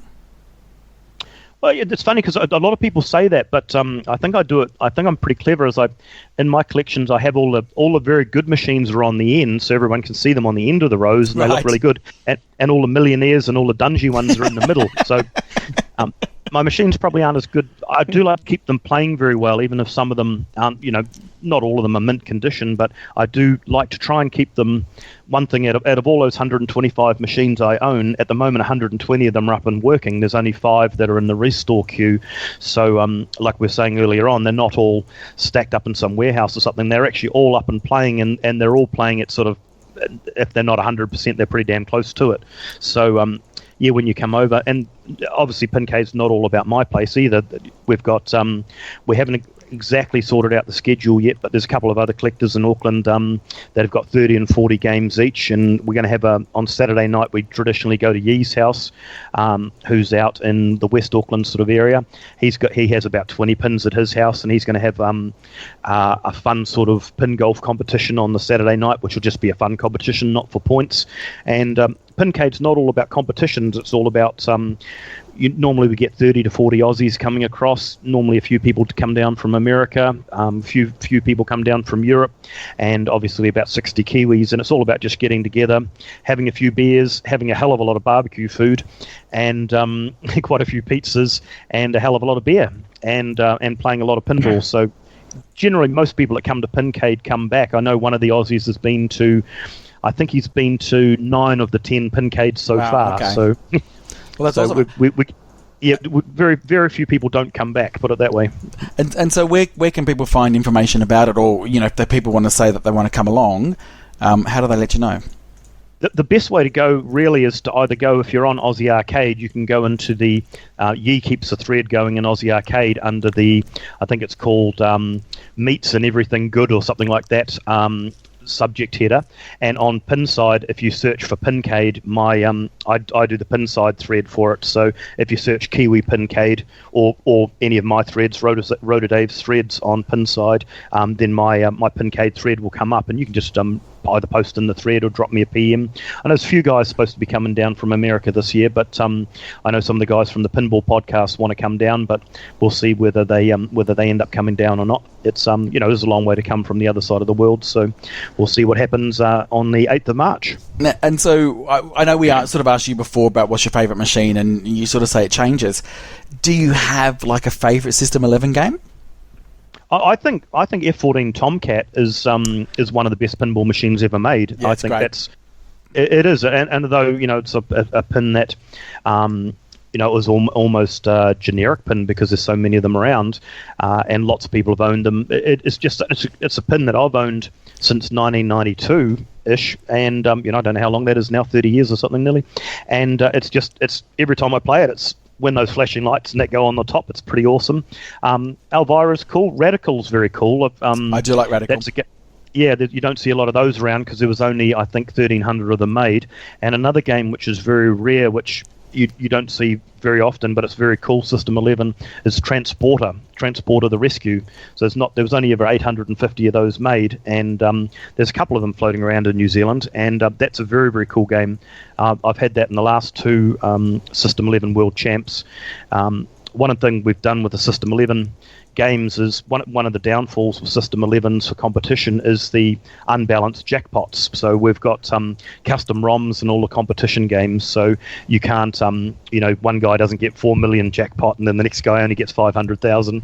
That'll be a bit sucky. So we've all got balanced jackpots and everything in all the competition games, so we're a little bit limited as to which games we can run. But I think last year in the 10 games we had for the System 11, we had Swords of Fury, Taxi, Radical, Elvira, Dr. Dude, so F14 Tomcat was in there last year, Pinbot.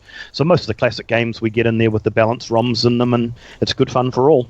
So really what you're saying is that really the best System 11 game is roller games.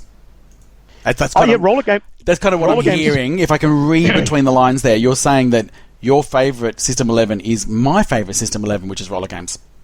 I think Danny would probably agree with you. She loves rock. The best thing with roller games is when you get your name in at the end, if you get a high score, and it's got stunning disco music at the end. And also the match sequence music for roller games is also awesome. And every time me and Danny play the game, when it goes at the end, we always do this simultaneous robot dance. So it's our little thing to do. But your roller games is a cool game, even though it was based off the most disastrous TV program in the history of US cable TV. Absolutely. I mean, they cancelled the game. They cancelled the TV show before the game got released, which I think Steve Ritchie's, he designed that machine, is on record saying that it was really disappointing because they did throw a lot at that game, and there was, a bit of innovation in that game at the time as well. But if anybody, really wants to, YouTube roller games to see what could well be the worst / best TV show that's ever been made. It is so bad it's good. It's appalling. And mind you, all those old TV programs that we look back on fondly, like Dukes of Hazzard and Chips and A-Team, they're all appalling. So roller games is no worse. But I loved the game because it was the first machine that I bought, and this was only like 4 years ago. But I just remember it being really tough at the time. But I liked it, and I loved the magnet up the ramp. But I remember when I went and picked up the machine, the guy said to me, "Oh yes, obviously you know the TV show," and I'm like, are you kidding me? There's even a TV show now. And I've said I love kitsch things. So to find that it was based on a really trashy TV show just made it even better. It's disastrous. And also, roller games would be the only game, I think, with commercial sponsorship on the playfield, wouldn't it? Pepsi. It's got Pepsi. Pepsi Cola and Thermos bars and all sorts. Yeah, all sorts of things. Yeah. So I can't think of any other pinball games off the top of my head that have got Pepsi Cola written on the playfield. So it wins on that regard as well. I know. And a lot of people have been asking Pinball Arcade to make it, but I don't think they can with all that sponsorship on it. So. Oh, true. They'd have to substitute something in there. Maybe they could put Head2Head in there or something instead. Yes, there's a guy. Farside Studios. You can Head2Head will sponsor you for sure. Easy. Yeah, I'm sure the rates will be reasonably affordable for you. Absolutely. All good. Excellent. All right. So we've got a competition as well, since we're talking about System 11 games so much. Is this a competition to win your entire System 11 collection, Dave? Well, I think seeing as you guys broadcast around the world, I thought I'd come up with a prize, but a little bit seeing as I haven't really got anything to give away, and I would give away my Millionaire, but it's part of the collection, so unfortunately I can't. But I would. But Danny wanted me to give that away, so I thought what we'd do for this competition. Danny actually did. She's going to take all the credit for this. I came up with the idea, and she did all the work because she's a very clever young person, and so she's put together 10 sound clips from some of my favorite System 11 games, and some of them are really going to throw some of you guys out. You think you know it all, but there'll be a few in here that I'm sure will stump most of you. So they're reasonably short. I thought for a prize I would come up with, it's reasonably stink, but I thought because you've got listeners from all around the world, I thought for a prize I could I'll shout a beer to whoever wins the competition. I'll shout either a dozen beer or a beer in a pub to the winner next time I catch up with them at a show or at Pincade or over in America or somewhere over in Europe. The beers are on me. How's that sound? That's a great idea. Done. That's I don't shout very often, so it's a pretty good prize. So we're going to play the clip, and basically, was it going to be the first person, or is it going to be a draw money? It'll be a random draw. So there are 10 clips that you are going to hear, and whoever gets the most right, because some of them are tough, although, there's a limited amount of System 11 games to choose from. But yeah, whoever gets it most right, we will then do a random draw on random.org to pick the winner. So email us at head2head@gmail.com. Don't post a list on Pinside or Facebook or anything like that. It's Head2Head Pinball at Head2Head Pinball, at gmail.com. And the number good news is, sorry, I just got a text through from Danny, who's listening downstairs, and she confirms that is actually a fantastic prize. So that's confirmation from my daughter that prize is fantastic. All right, we're going to do it. All right, so we are now going to play the clips.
And so there were the clips. I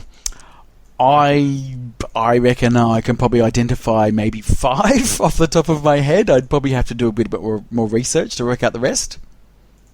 3 is what I got. So. How many did you get right, Dave? When I listened to, I got 9. That even stumped me. And the funny thing was that the one that I missed was actually the easiest one out of all of them. So I got all the hard ones. But so my daughter stumped me on that one. But if I can get 9, I'm sure some of the boys out there can, and some of the ladies too, of course. Fantastic. So again, everybody, put your answers through to head2headpinball@gmail.com, and next week we will announce the winner. All right. So, Dave, we're going to say goodbye to you. We're going to thank you for joining. It was a pleasure having a chat to Dave Balls, as you'd like to be called. Yes, I think yes, and I'm only too happy to come back if you need some more Dave Balls advice at some stage. Whatever you like. Just happy to help out where I can. Absolutely. Thanks, mate. That has been awesome. Next time I come back, I'll do a Dave Balls rant about something, so I'll have to think about that. Yeah, it was pretty subdued today, wasn't it? No outburst by anyone. So. Well, yeah, I only had a couple of beers, and I don't think Marty's been drinking too much. So maybe next time we'll have a bit more of a drink, and then we'll do a bit more ranting, I think. Sounds awesome. Cool. See you later, boys. Excellent. Thanks, mate. See you later, Dave. Bye. This week in pinball. That's funny. So, as we mentioned last week, we just had a very large tournament this weekend, which was Melbourne Match Play. Well, Melbourne Match Play was really the main tournament that happened on Saturday and Sunday, but there was, I think, 5 competitions all up. I may be right. Yeah, I think maybe 5. And I didn't go to all of them. I was sort of saving my energy for Match Play. How did you go? Yeah, I mean, between both of us and my kid, we pretty much did them all. I couldn't make it to the Match Play event because it was over 2 days, and Saturday was my wife's birthday. So I went to the Flip Frenzy on Thursday night, which is my first Flip Frenzy ever. And I made the mistake in thinking that Flip Frenzy was like this serious kind of competition, and I soon realized, I realized about, I don't know, maybe an hour in that it definitely wasn't. And, Paul Jones was there, and he was just mucking around, getting drunk and kind of, why are you so serious, Riser? Like, loosen up. And I don't know. I just, I didn't realize, Flip Frenzy, there's so many variables. There's so many variables in pinball in general. But with Flip Frenzy, there's a lot of variables with who you're going to get matched up against. Are they a slow player that sits there and doesn't skip animations? Are you going to get matched up on the worst machine that plays slow and clunky and has long ball times? And are you going to get matched up with a good player on that, where you're going to sit there for half an hour wasting time in this game? If you forfeit, is that person going to say, no, I want to play the rest of my game, like some people did? So I don't know. Next time I play Flip Frenzy, I'm going to have more fun and not take it too seriously, because it is just this kind of chaotic, fun kind of format. And it is madness. And so for those people that are hearing this for the first time, so Flip Frenzy it's an interesting format. I believe it started in Japan. But effectively, it is a format where you play as many games as possible over a defined period of time. So I think the first night was, this was Thursday night, was 3.5 hours, and I think the Saturday night went for 3 hours. And you are randomly selected against an opponent against a machine, and you get 1 point for winning, and you get a minus point for losing, and then at the end of the 3 hours or 3.5 hours, you then have a win-loss ratio, and whoever's got the highest wins with the lowest amount of losses wins the event. Yeah, I probably should have led with that.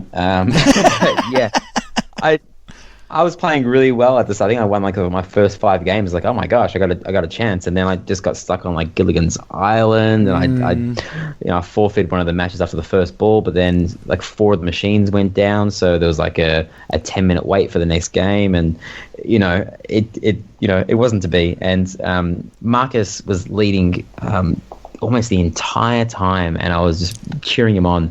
And he managed. He said he kind of got lucky, and he said the best games, he said, are the games that you play bad and your opponent plays bad, but you just play a little bit less bad, because the game is over really quickly and you take home the win. And it's almost like you need them in Flip Frenzy, because if you play a really long game and play really good, you're wasting time, because someone else is, like, some people ended up playing like I think 5 more games than me. Yeah. So whether or not they're wins or losses, it's people say, hey, it's fair because it's all strategic, but I don't know. I don't buy that. But yeah, I think I came like 15th out of 45 people or so. The next day was the Argonauts Open, and it's the kind of the format that I like, where you're playing pinball by yourself and you have to play 15 games. You can repeat a game twice on a machine, so you can play like 7 games. 2 machines 7 times. Oh my gosh, sorry, 7 machines 2 times. Maths. 7 machines 2 times to build 14 games, and then play 1 machine once. And that's what I did. And basically you get your score ranked. So if you have the highest score on that machine out of like the 60 games that are played, you get 100 points, and then 97, 95, 94, 93 are going down. So if you play the worst game on that machine was played, say, 100 times, you're getting like 1 point for that machine. So I played a bunch of really good games, but I played way too many bad games. And unlike the normal Argonauts kind of competition, this isn't unlimited qualifying. Every game counts, and everyone had bad games. I saw people walk up to Star Wars and get less than 50 million. But I just had too many bad games. And the worst thing about this kind of format is that you had all day to qualify. And I was in this city that day, so I kind of just, took a little detour, put my qualifying scores in. I went home and I was in the top 20. The top 20 go into finals until half an hour before qualifying, and I had to make a decision of whether I was going to drive back into the city or not. And a lot of people hung back and didn't play their last, they played, say, 13 games, and they didn't play their last 2 games until the very end, because they were making strategic decisions of which game to play. Say a machine was only played 40 times, their worst score, if they got the very worst score on that machine, it would be worth at least 60 points. So they were waiting, right to the end. So because of that, I was still in the top 20 until right at the end, where I slipped to 25. And it was kind of a sigh of relief, because I didn't really want to drive back into the city to do it. But I mean, the highlight of that day for me was I had this absolutely insane game on Metallica where, as I said, I didn't have many good games, but I mean, I can't play Metallica for crap, even though I own the machine. My machine just plays just nasty. I can't get over, say, 150. I don't know why. It's not nasty. Like... It's nasty, girl. Look, I think my highest score after owning it for a couple of months, and hey, I haven't been playing it non-stop, is about 135 million, which is crap, right? Like that's not an amazing score on Metallica. And when I'm in, whatever happens when you get into to crank it up, the ball save time expires and I brick a shot and it's straight down the middle or down the sides. I played 2 crank it up modes, and on both times I hit almost every single shot I needed to, right? And then the doubler was lit. I hit the doubler, right? And then I got it in the scoop, and it was such a good feeling. And this is what I was talking about before when we were talking to Dave. That moment where you get the risk reward, and you've got you double the play field. You've got a 95 million point shot sitting on the play field, and the doubler lasts for 20 seconds. So you got 20 seconds to make probably the hardest shot in the game, the scoop. And it's just such, I don't know, it was said it was worth playing in a competition just for that game on Metallica. And I ended up with, I think it was just above 400 million, and that was the highest score of the day. And it was my only high score of the day on all the machines. But Metallica, they said, there's Lyman Sheets, he makes fantastic moments in pinball machines that other coders can't seem to, they can get close, but that's to me, that's what pinball is all about. That feeling when you can see the double shot flashing, so it's about to expire, and I kind of backhanded the scoop. And anyway, well, so the interesting thing about this format is that so it was, you got to play 15 games to qualify, and I think there was 48 people qualifying for this particular comp, and the top 20 went through to the finals. And how it worked, it was head-to-head elimination. But the first and the second qualifiers, they got 5 lives or 5 strikes up their sleeves. 3rd to 6th got 4 lives. 7 to 12 got 3 lives. And 13 to 20 got 2 lives. So they could lose 2 games. And it was actually... I think that's really fair. Oh, it's actually a great format. But what actually happened with this is that it got to... I think it was about, round 12, and I believe... So this was the only 2 people that were left in round 2 were Richard Rhodes and Jordan Treadaway. We've spoken about these 2 players before. They are arguably Australia's best players. And what happened was, I believe it got to round 12, and Jordan might have had about, 3 lives. He had three strikes left, and Richard was on his last strike. So all Jordan needed to do was win 1 of 4 games, or just win a game, and he'd won the thing. But what happened? He lost on Medieval Madness.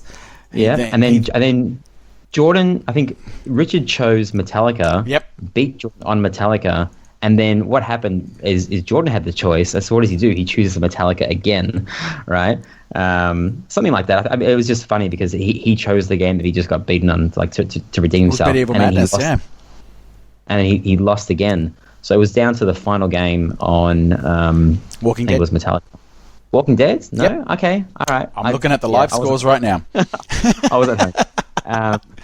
And Jordan pulled it off, so it was would have been a great.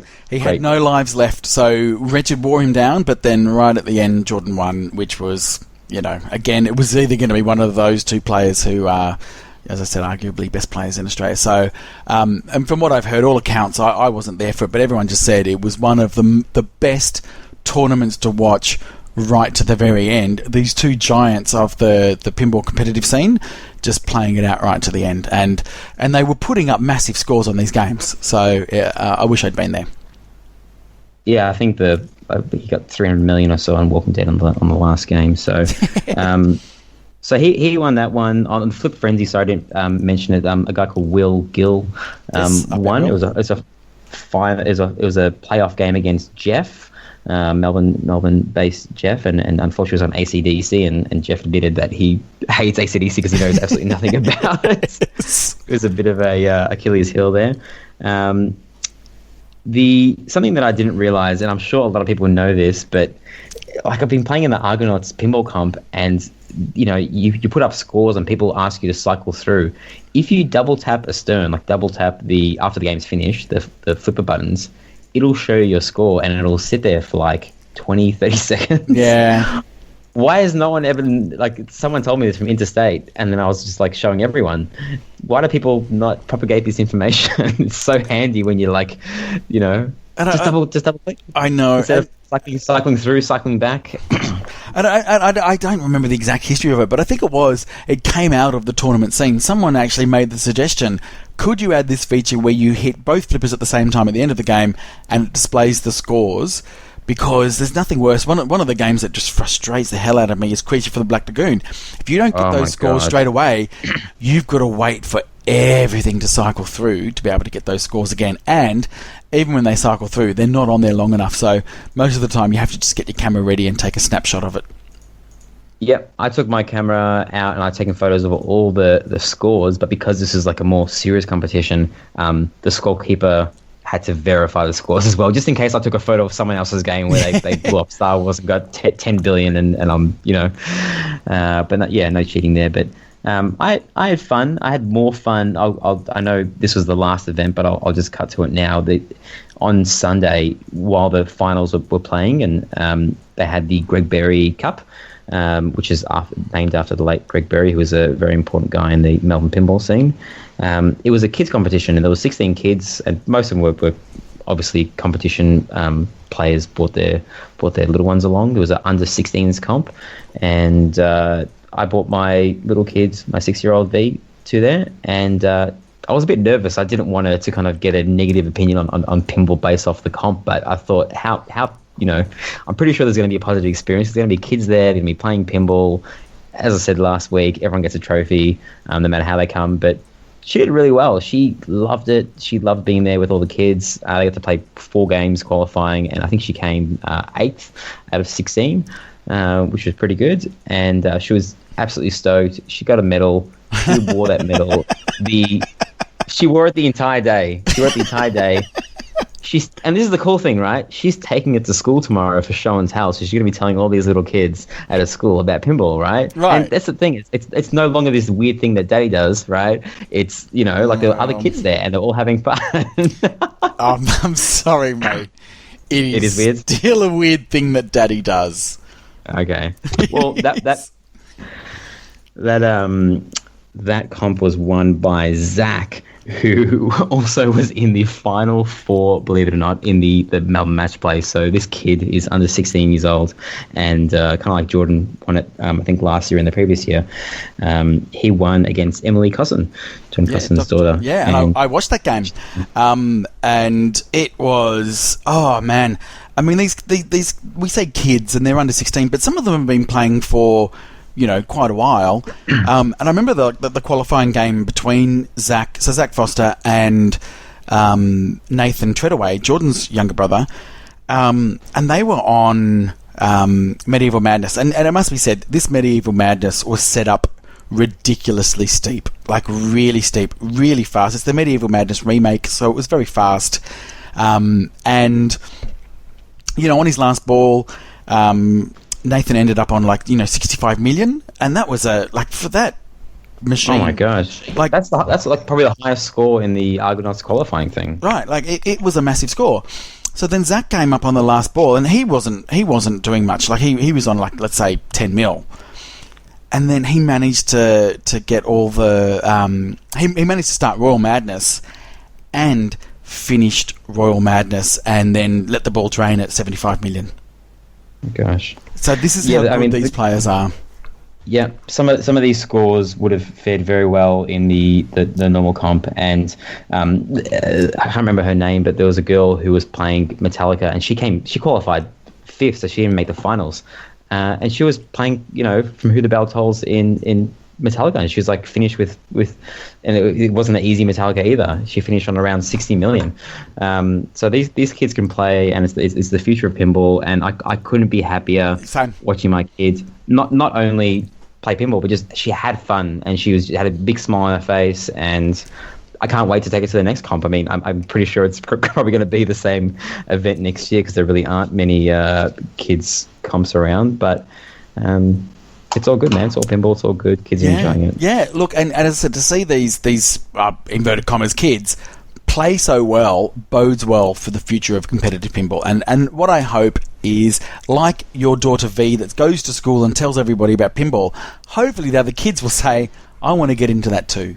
And we just need more kids playing pinball. Yeah. How did you go, Matty?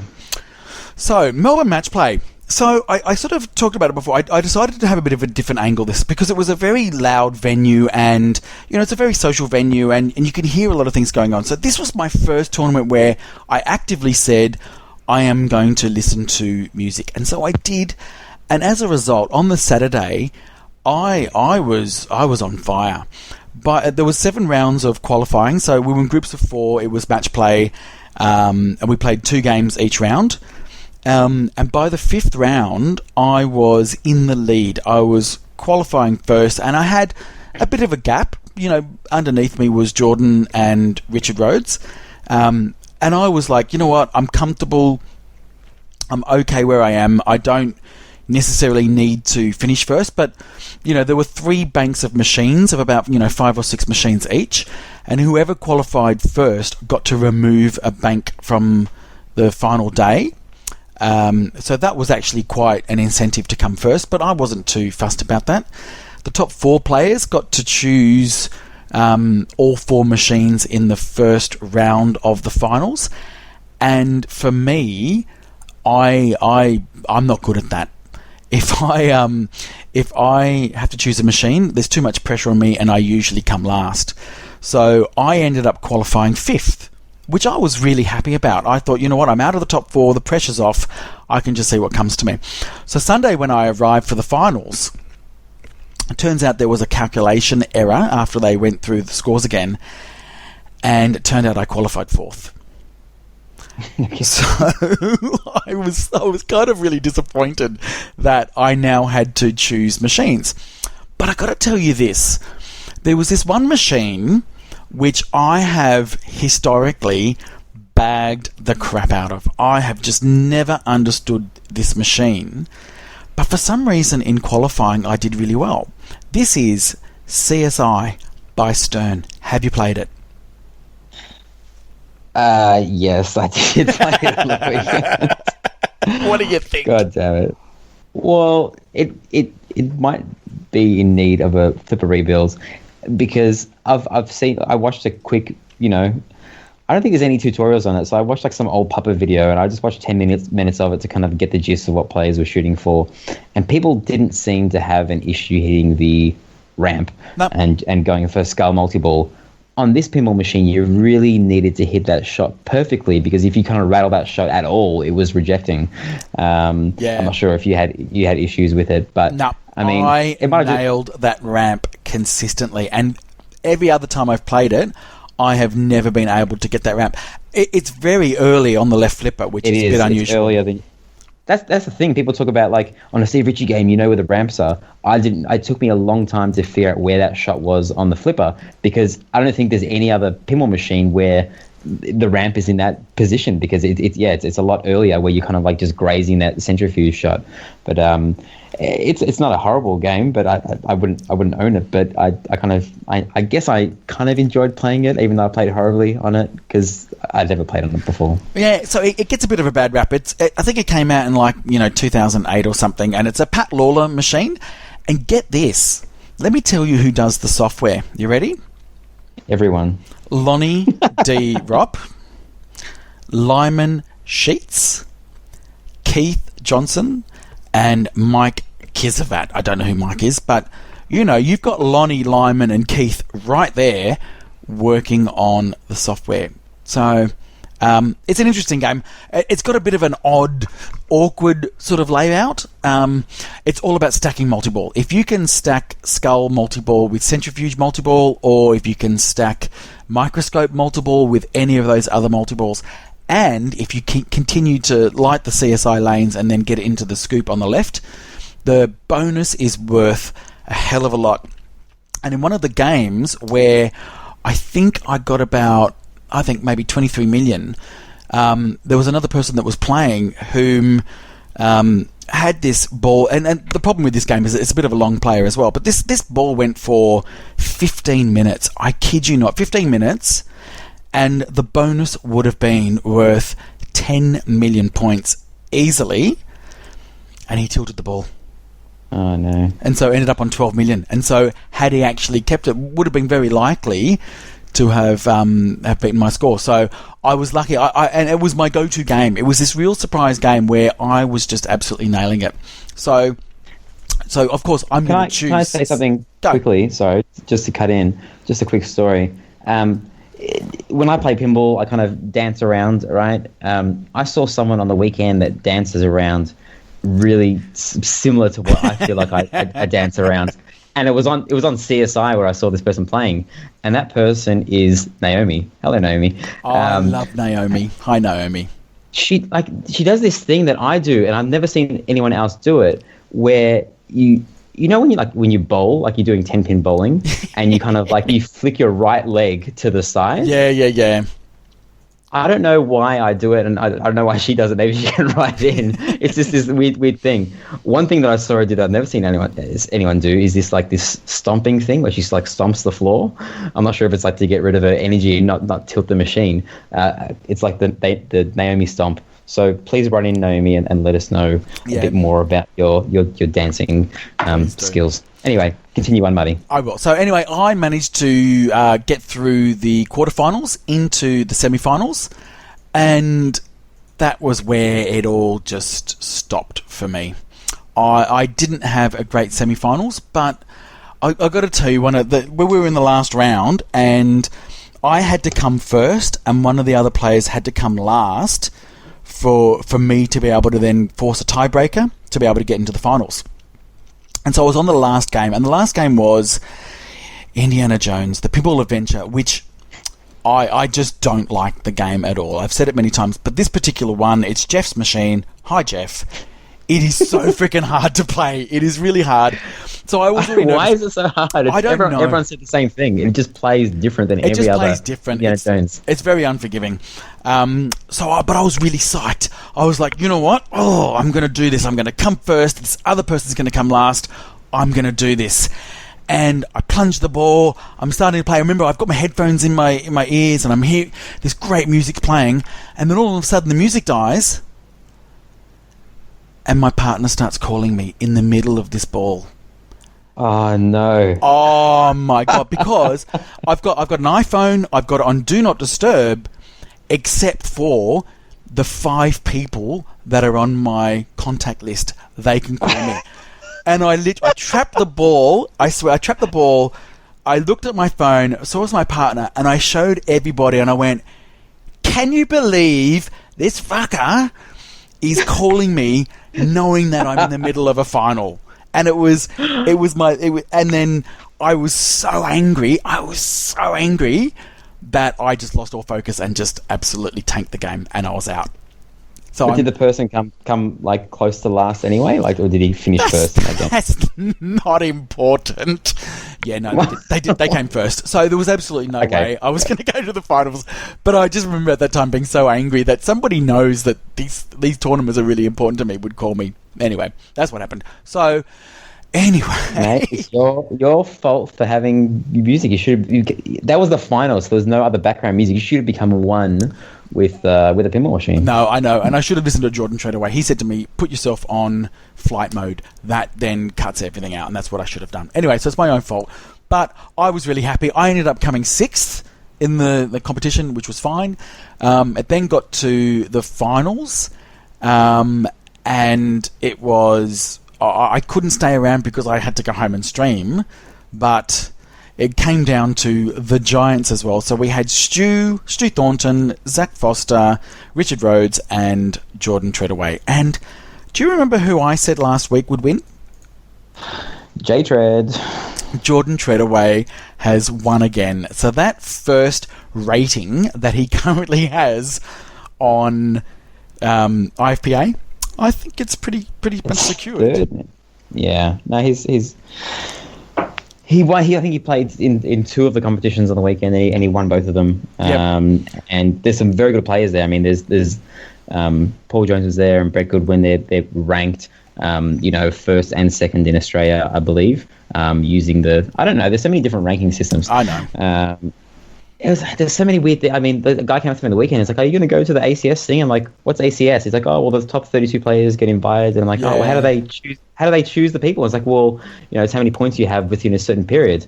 And he linked me to the website, and I checked. And man, some of these people. There's a guy in Queensland who's played 124 tournaments during this ACS period. I'm like, how can you play 124 tournaments in this yearly period? Yeah. Wait, and then wait. Let me get to this. Yeah. I clicked the profile.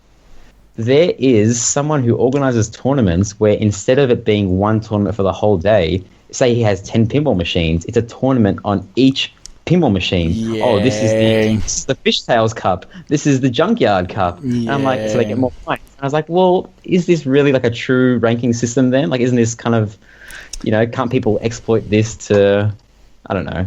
I don't know. You tell me, Ryan. That's the first time I'm hearing about it. It's certainly not. It's certainly not spoken about in the tournament scene all the time. Well, I'm new to tournaments, so I'm here to say that's kind of bullshit. Unless everyone's doing it, right? It is, because you're clearly in the top 32 players in Australia, but I checked your ranking. You're 37th. So if you wanted to go to this, you'd have to sit there. Hey, let's hold a tournament at my house, and we'll have 15 different tournaments running on one day. I don't give a shit. I'll do it, and then I'll get you through. I'll get you through. Yep. Okay. Let's do it.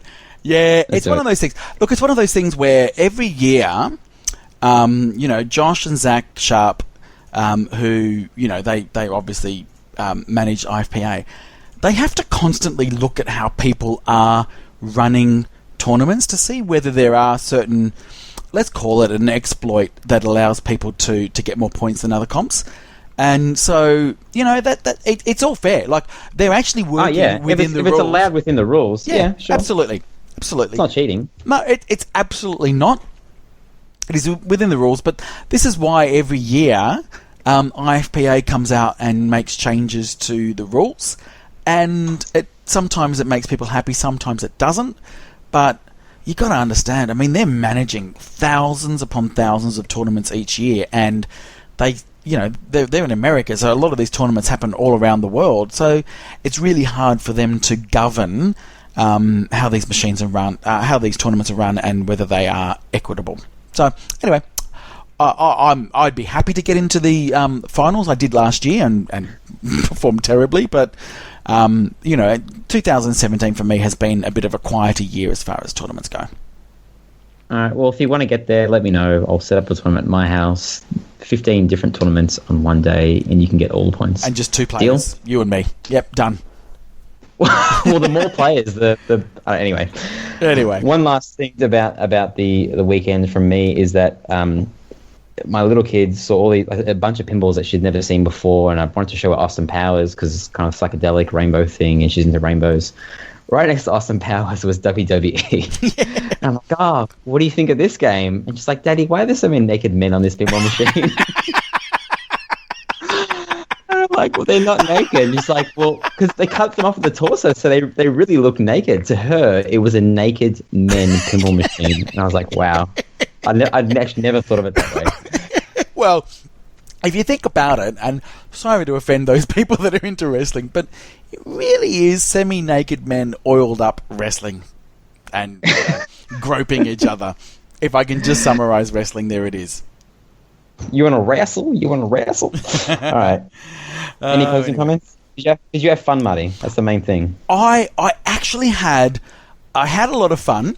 However, after the tournament was done, I actually had the most fun. I mentioned it before. I had the most fun coming home and playing The Hobbit with Lucas, getting drunk, talking to a lot of great people on Twitch, and just enjoying pinball for it being pinball as opposed to competing and getting a high score and feeling good and feeling bad and all that kind of stuff. So it was really nice to round out the weekend by just having a bit of fun on a really good pinball.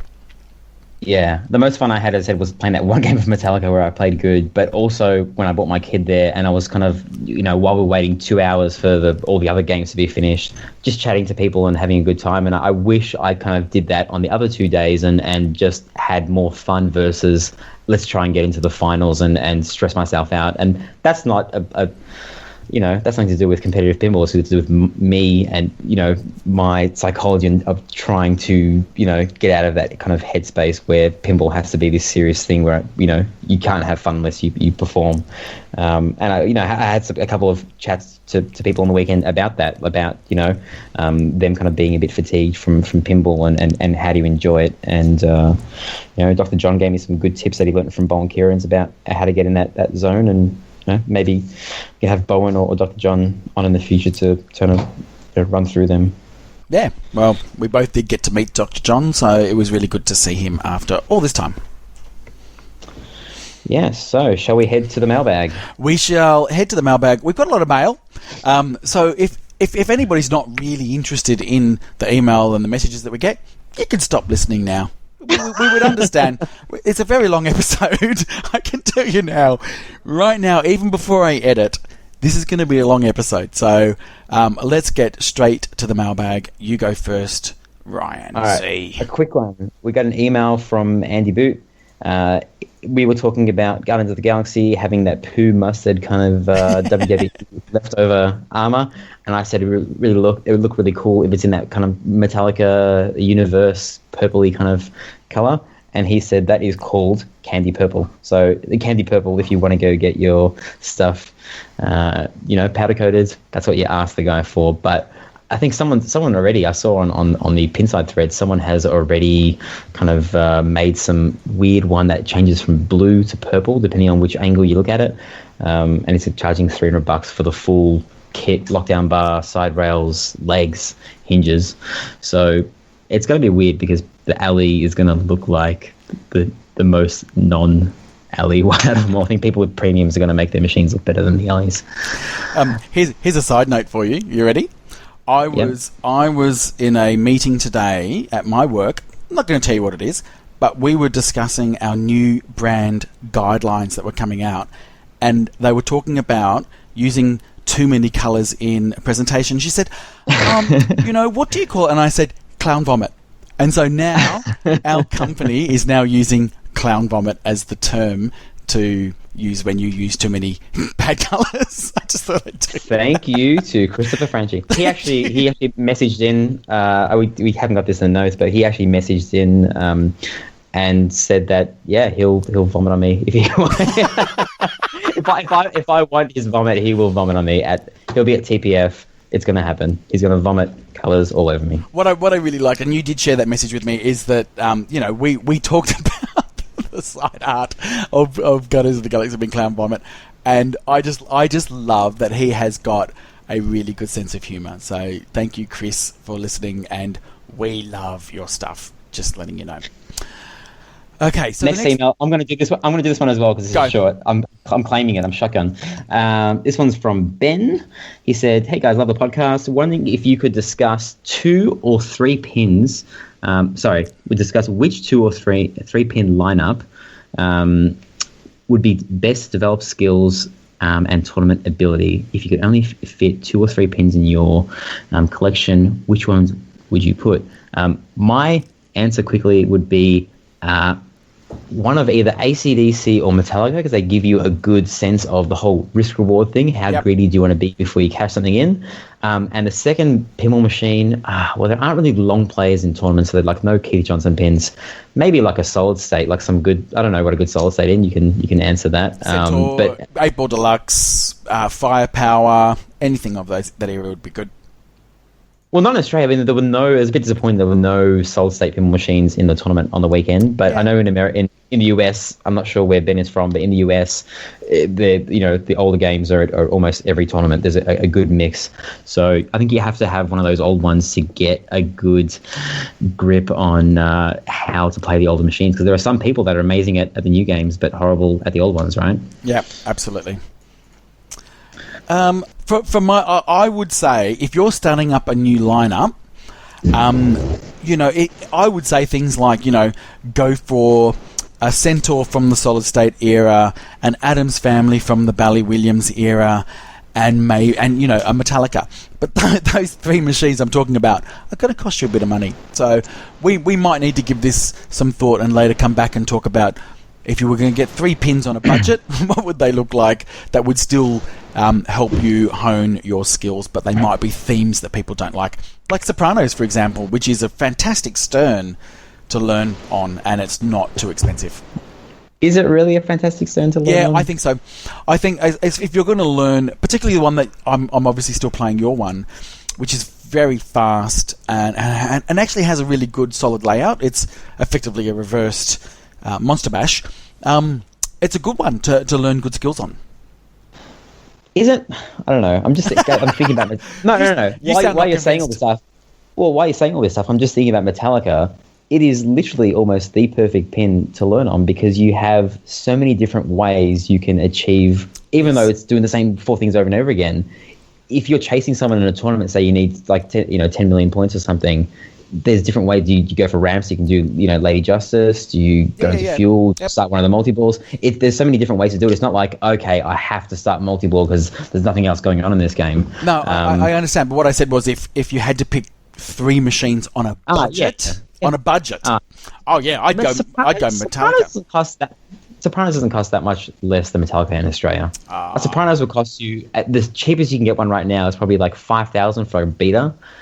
And you can get Metallica for what? Secondhand for like $7,000? I know it's $2,000 difference, but, is it comparable? I know. And that's why I said we need to give this some more thought. Okay.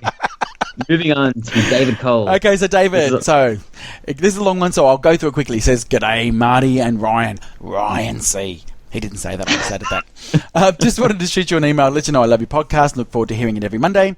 I'm an Aussie living in LA working in the film industry, so it's great hearing some Aussie fellas shooting the shit about pinball. I like that you can just be yourself and are naturally fun without trying too hard. Oh, thank you, David. I'm actually from Melbourne. Thank you. Best place in the world. Most livable city 5 years in a row. And I'm hoping to be back there for a week at the end of November. And was wondering if you can recommend any pinball places I could check out when I'm in town. Pinball Paradise, the Golden Fleece, Bartronica, Ryan's house. The Sandbelt is good. Pixel Alley is another one you should look up. What have I missed? That's pretty much it. And Karting Madness. There's some go-kart. Yeah, go-karting place. Karting Madness if you're out in the very, very eastern suburbs. Look, he's in Ferntree Gully. If you're not a serial killer, you can come over to my house, David. Yeah. So where you're staying in Ferntree Gully, go to Karting Madness. It's near there. It says, I've played in the LA Pinball League for probably 5 or 6 years and own 6 machines, sharing some similarities to your own collections. You've got a Star Trek LE. Yeah, you do. Monster Bash, Medieval Madness, was limited edition, Hobbit LE, and Tron LE. So he's actually got 4 of the machines that you own, but mind you own 100 machines. He says, I'm yet to have my Hobbit flaps installed.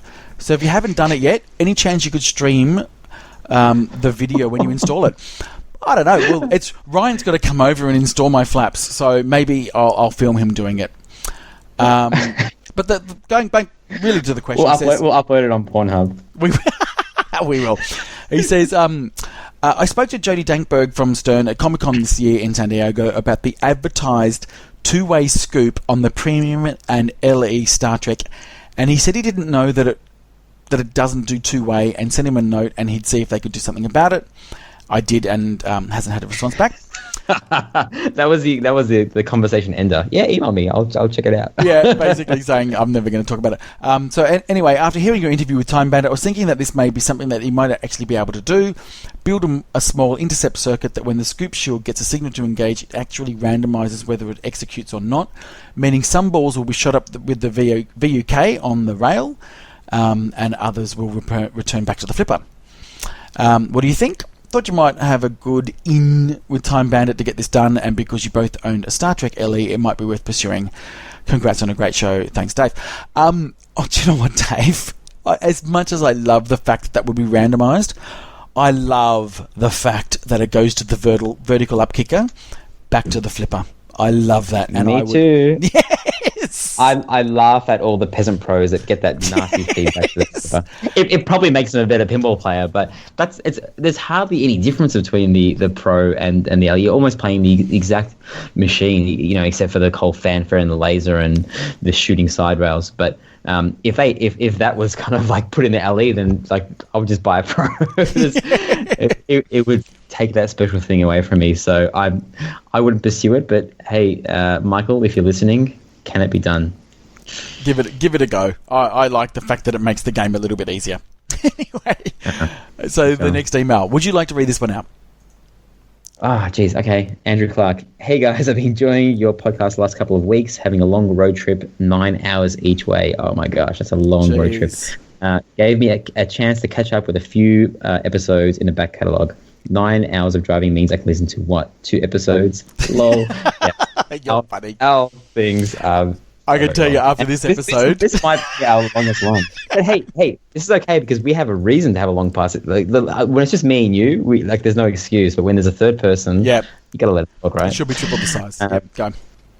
Blah, blah, blah. Is in bed with the flu. Okay, something keeps on popping up. You say solid state machines like you're excluding anything modern. Aren't all post-EM games solid state? 100%. Yes, that's true. But I guess we refer to them as solid state because, when the D&D games came out, you had to somehow separate the, I guess they really should be called like the digit display. What are they called? Like the 7-digit or 8-digit display games? No, that's not true because some games like Stars, I think, has reels. There are some solid state games with reels, aren't there? I don't know. Look, what I think it is just a way for us to historically classify these machines. So, yes, EM is effectively electromechanical, which is anything before the solid state era, so about the 77, 78 year mark. So solid state, you pretty much just classify it anything up to an alphanumeric display.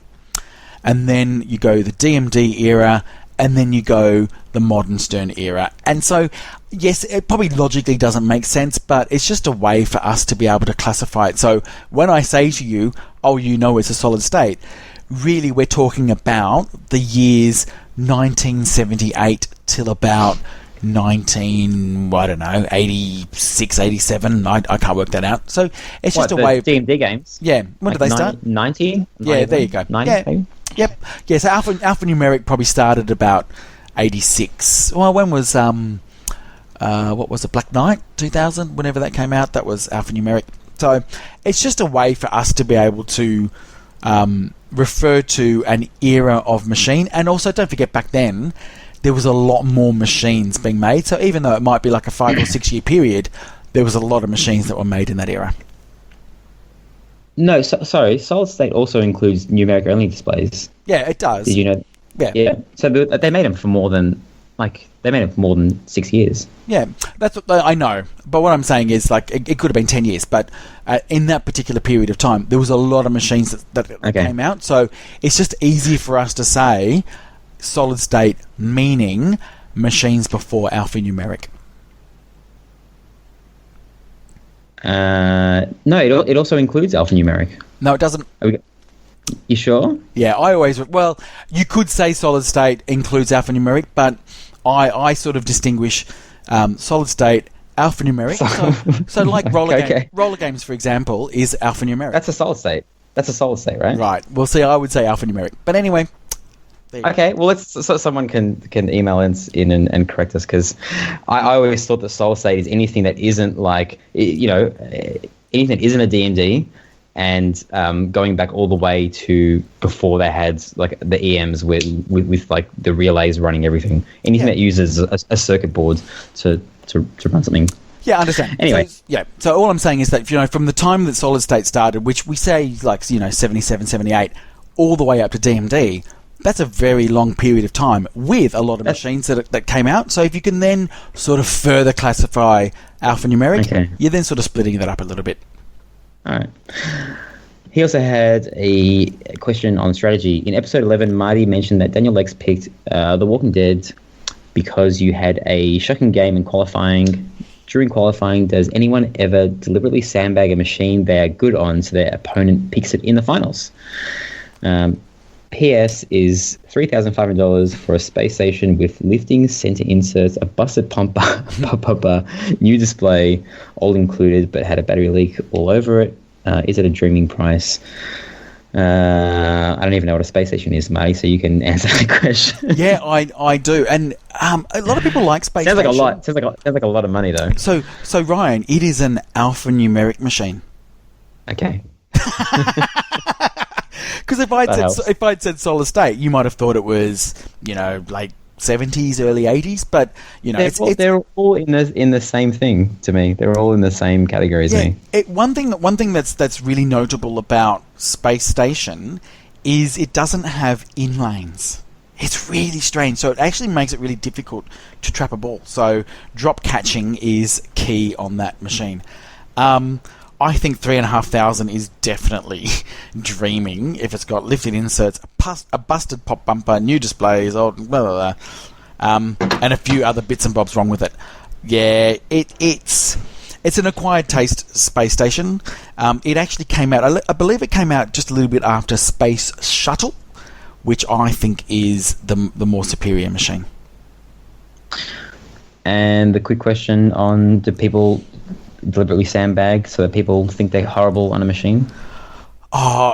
When I saw this question came through, I don't think there's a simple answer to it, nor a quick answer, but I'm going to try and answer it as quickly as possible. And the answer is, yeah, probably. A lot of people do a lot of things when it comes to strategy, when it comes to placing. I didn't on that Walking Dead. I just had a terrible game. He knew that I was good normally at The Walking Dead, but this machine was set up pretty brutal. It was just unfortunate that really I had just had one bad game and then got back into form. But you never know that. It's really hard to know. I mean, going back to Melbourne Match Play, in the semi-finals, I didn't get to pick machines, but because somebody deferred their pick and chose a position instead, I got to pick the machine, and I went, yeah, I'm going to pick CSI, and I bombed. You know, and I had 3 games before that where I absolutely blew that machine up. So there's still randomness to it. Yes, people probably sandbag, and you know, there's all that kind of stuff. But I think for the most part, people that I play, they always play the best that they can. And he also said, PBS, have I watched The Castle yet? No, I haven't. I have no intention of watching The Castle. I missed that one. Yeah. Quick one from Paul RJ. Hey Marty, on the show, can you please ask Ryan why he bought his Spider-Man pinball machine, and please give us a background on it. How does it rate over other machines? P.S. I finally didn't come last in the comp. Yay! Well done, Paul. Did he play on the weekend? Did he? I don't know whether. I don't know whether he did actually, but yeah, he on the Bayside, the big Bayside tournament that was in the warehouse that time, he did come last. But as a result of coming last, he did get a special prize, so it wasn't too bad. Why did I buy Spider-Man? I bought it. I bought it twice. So the first time I bought it is because I was selling my Theory of Magic, and someone offered me a really nice Spider-Man for it.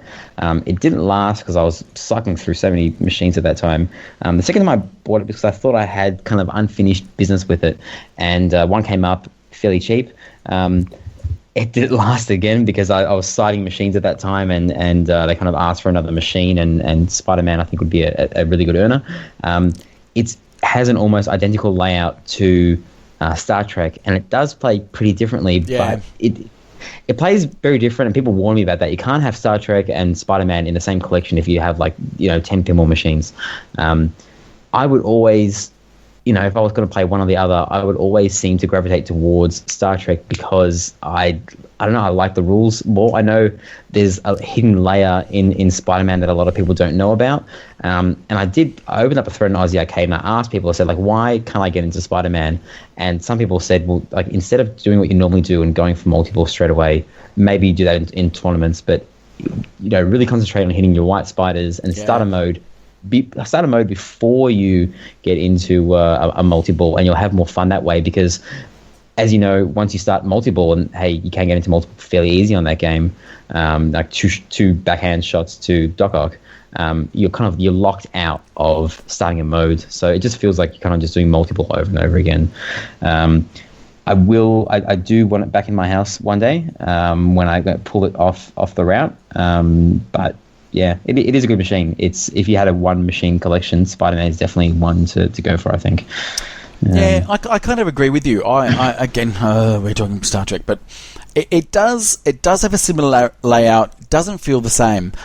But in my collection, I had roller games and Star Trek next to each other, and they play completely different. But the layouts are very similar. So I ended up getting rid of roller games because if I wanted to play that layout, I'd play Star Trek. And so if I had a Spider-Man and a Star Trek in my collection, I'd play Star Trek over Spider-Man. So you might as well just have Spider-Man out of your collection and have something else that's completely different. Yeah. Some people don't agree. I mean, I know Steve Bowden's favorite game is Spider-Man. I remember talking to him about that. Steve, what are you thinking? Well, it's all about combos, right? He's the combo master. You can get insane flow on that game. You know what? Can I also just say I owe a debt to Steve because there was a game in qualifying, and it was I think it was Game of Thrones. And after the game, someone said, "How come you started Martel?" And I said, "Because Steve Bowden always be cashing. ABC. That's his thing. So if the points are there, grab it, particularly in tournament mode." So thank you, Steve, because that actually won me that game and got me through to the next round. So thank you. Well, I remember Steve Bowden saying, if you're playing Austin Powers, shoot the toilet. So I was looking forward to playing that, but it never came up in the, it was there in the rotation, but I never played it during Flip Frenzy or anything. So I still haven't played that game. It was there all weekend. I didn't even have a test game on it. It was, so everyone knows I've been on record saying that I love Austin Powers and I get derided for it. But this one had absolutely been freshly shopped, and it had a flipper rebuild as well. It played so fast, therefore so brutal. That toilet shot was so difficult that it just wasn't landing in the scoop. So you might as well just go for the time machine multi-ball. I've also got to say, I got ripped off twice. In a game, I got the Mojo multi-ball, where Dr. Evil comes up from the playfield like the manga on Iron Man, and the ball got stuck behind it, not once, but twice. And every time the ball got stuck behind it, the tournament director had to come over, open up the playfield. As soon as the coin door is opened, the ball drains. And the second time it happened, unfortunately, hi Luke, sorry to call this out, because the glass wasn't pulled down enough, he tried to grab the ball, dropped it, and it actually drained both balls. You know what you should have done? What's that? Screamed at him. Like I saw people screaming at him during the weekend. No, he did a great job running that tournament. I'm not going to do that. But fortunately, what a stressful job. It is really stressful. In fact, it was so stressful on the Saturday night doing the second Flip Frenzy. I looked at him and he was like, "Oh my god, I can't believe this!" And so I was really looking forward to doing a Flip Frenzy on Saturday night. But I looked at his face and I weighed up the look on his face versus how much I wanted to play Flip Frenzy. And I sat out Flip Frenzy and I helped him manage the queue. And I'm glad I did, because... What a nice guy. I am a nice guy, and that's what I do for the pinball community. Anyway, Austin Powers, there you go. Oh, gosh. Do we have time to talk about Spinnergate? We do, in the fact that we got a lot of feedback about the fact that last week I said that spinners are shithouse, was the summary of it. And interestingly enough... I think there's actually been probably a balanced argument on either side about it. The summary of what I was trying to say last week was I kind of just wished spinners were as important as they were in the solid state era. So the example I gave, and I did this on the stream last night, was when I was talking about Meteor. When with Meteor, if you hit a certain amount of targets down, that spinner... The way you say Meteor makes me really hungry. It makes that spinner so lucrative that's what you're doing. You're going for the spinner. And that's kind of what I was saying. I was harking, there I've said it, harking back to the day where the spinner became one of the most important things on the playfield. Now, people have talked about, and I know you talked about Hobbit, where, you shoot the spinner to go to error ball. That's fine, and that's great. And someone mentioned, the spinners when you get, manga for Iron Man. The counter to that one is, it doesn't matter how many times you hit the spinner, you've just got to get to do an orbit. So you might as well remove the spinner and just have the orbit. Then there's the argument that says, yeah, but wait. Well, because manga, if you hit the spinner and it goes halfway up and comes back down, it doesn't count as a hit to the manga. So you've got to go all the way around and do a loop. He's talking about when the manga is up before you start multi-ball. And I've got Iron Man, so I've been shooting the fucking orbits all week to prove you wrong. You can get almost 500,000 every single hit, which in Iron Man is a decent amount. Yeah, that's more than a jackpot in multi-ball, right? Yeah. In like Whiplash multi-ball or something. Every time you rip the spinner. Yeah, I get that. Because it goes all the way around. Yeah, I'm just saying I want to see more of that where it actually becomes the most important shot, but under a certain circumstances. Okay, I guess the circumstance would be that it doesn't return to the flipper, because if it returns to the flipper nicely, there's people that are so good these days, they'll just drop catch and do it again and do it again and do it again, right? That's right. And that's why it becomes difficult, because we play games so much differently now back then. And, Meteor's one game, Stars is another one as well, where there's so much on this game to play, and all people do is just wait for the spinner to light and then shoot the spinner. So it's this really balancing act, and I do understand that the spinner really does add to the atmosphere in a game. I do love the sound of a spinner. I just want it to be, at this one particular point in time, it means everything. Well, okay, let me just quickly. In The Hobbit, as I said, when you reach error ball, it activates Super Spinner. When you get Super Spinner, you get 60 seconds to rip the spinner as much as you want, and then cash it in by hitting the captive ball. You said you ignore that, but that is the moment in the pinball where the spinner is everything, but you ignore it. You can cash in an insane amount of points during that mode. It doesn't help you progress towards any Arkenstone mode, but if your objective is score, Super Spinner is where it's at. Yeah, and I understand that. As I said, because there was, but I do get that. I'm just saying it doesn't feel when that actually moment happens. Okay, you want a visor to come down, block every single shot except for all birds, and say you can only shoot the spinner. And yes, and there's a strobing light that happens and it blinds you like it does on Sopranos. Just a bit more theatre with the spinner, please. Okay. We got a lot of emails. We got an email from Daniel Luce talking about the Game of Thrones spinner can kind of be exploited.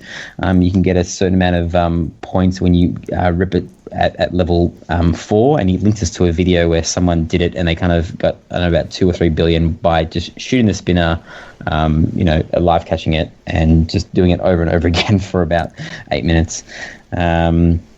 Mick from the Pinball Party Bus messaged and said he agrees with me, not Marty, about the spin. I'm not going to read through the entire email because we're going way over time. But he thinks it truly adds to the experience. Coops is talking about The Hobbit. Toad's talking about how cool it was in the 80s Solid State pinball machine. There you go. Yep. Who else we got? We got Huddy talking about... he's talking about Stern's Mustang tachometer spinner. I hardly played enough. Yeah, but he's talking about, and that's what people have said as well, is that, it adds to, the sound really adds to the game, which that one does. Vintage says, on low-scoring old games, they're fun, but not on new stuff with XXX million scores. Kirst said, War Machine all day. Yeah, I get that. Budgie said the Batarang spinner on Batman 66 is an audio delight. I get that. I'm just glad that it sparked a conversation. I really am. Yeah, you have to say something else controversial this week so people email in. No. Pop bumpers are useless. Ryan said it. Pop bumpers. No, because we Please talked write about. in and tell me how fun. We talked about that last week, and we said that had they changed that with and I'm glad they did. I thought it was a very good, innovative way to use pop bumpers with Game of Thrones first, and then Ghostbusters to give you that random award. Give me the best modern pinball machine without any pop bumpers. We've got the Shadow, Judge Dredd. I have no idea what the other ones are, but the best machine without any pop bumpers. No Fear? Yes, that's one of them. Yeah, that's not that many. I mean, that was probably one of the biggest criticisms of No Fear was not having pop bumpers at all. But anyway, yeah, what have we missed? Alrighty, nothing. That's it. I'm so tired. This has been. I hope no one listens to this in one sitting. No, I don't think many people do, except for Andrew Clark. Andrew, who's going to be listening to this on his 9-hour each-way trip. You will be able to listen to this, I reckon, probably 2 times.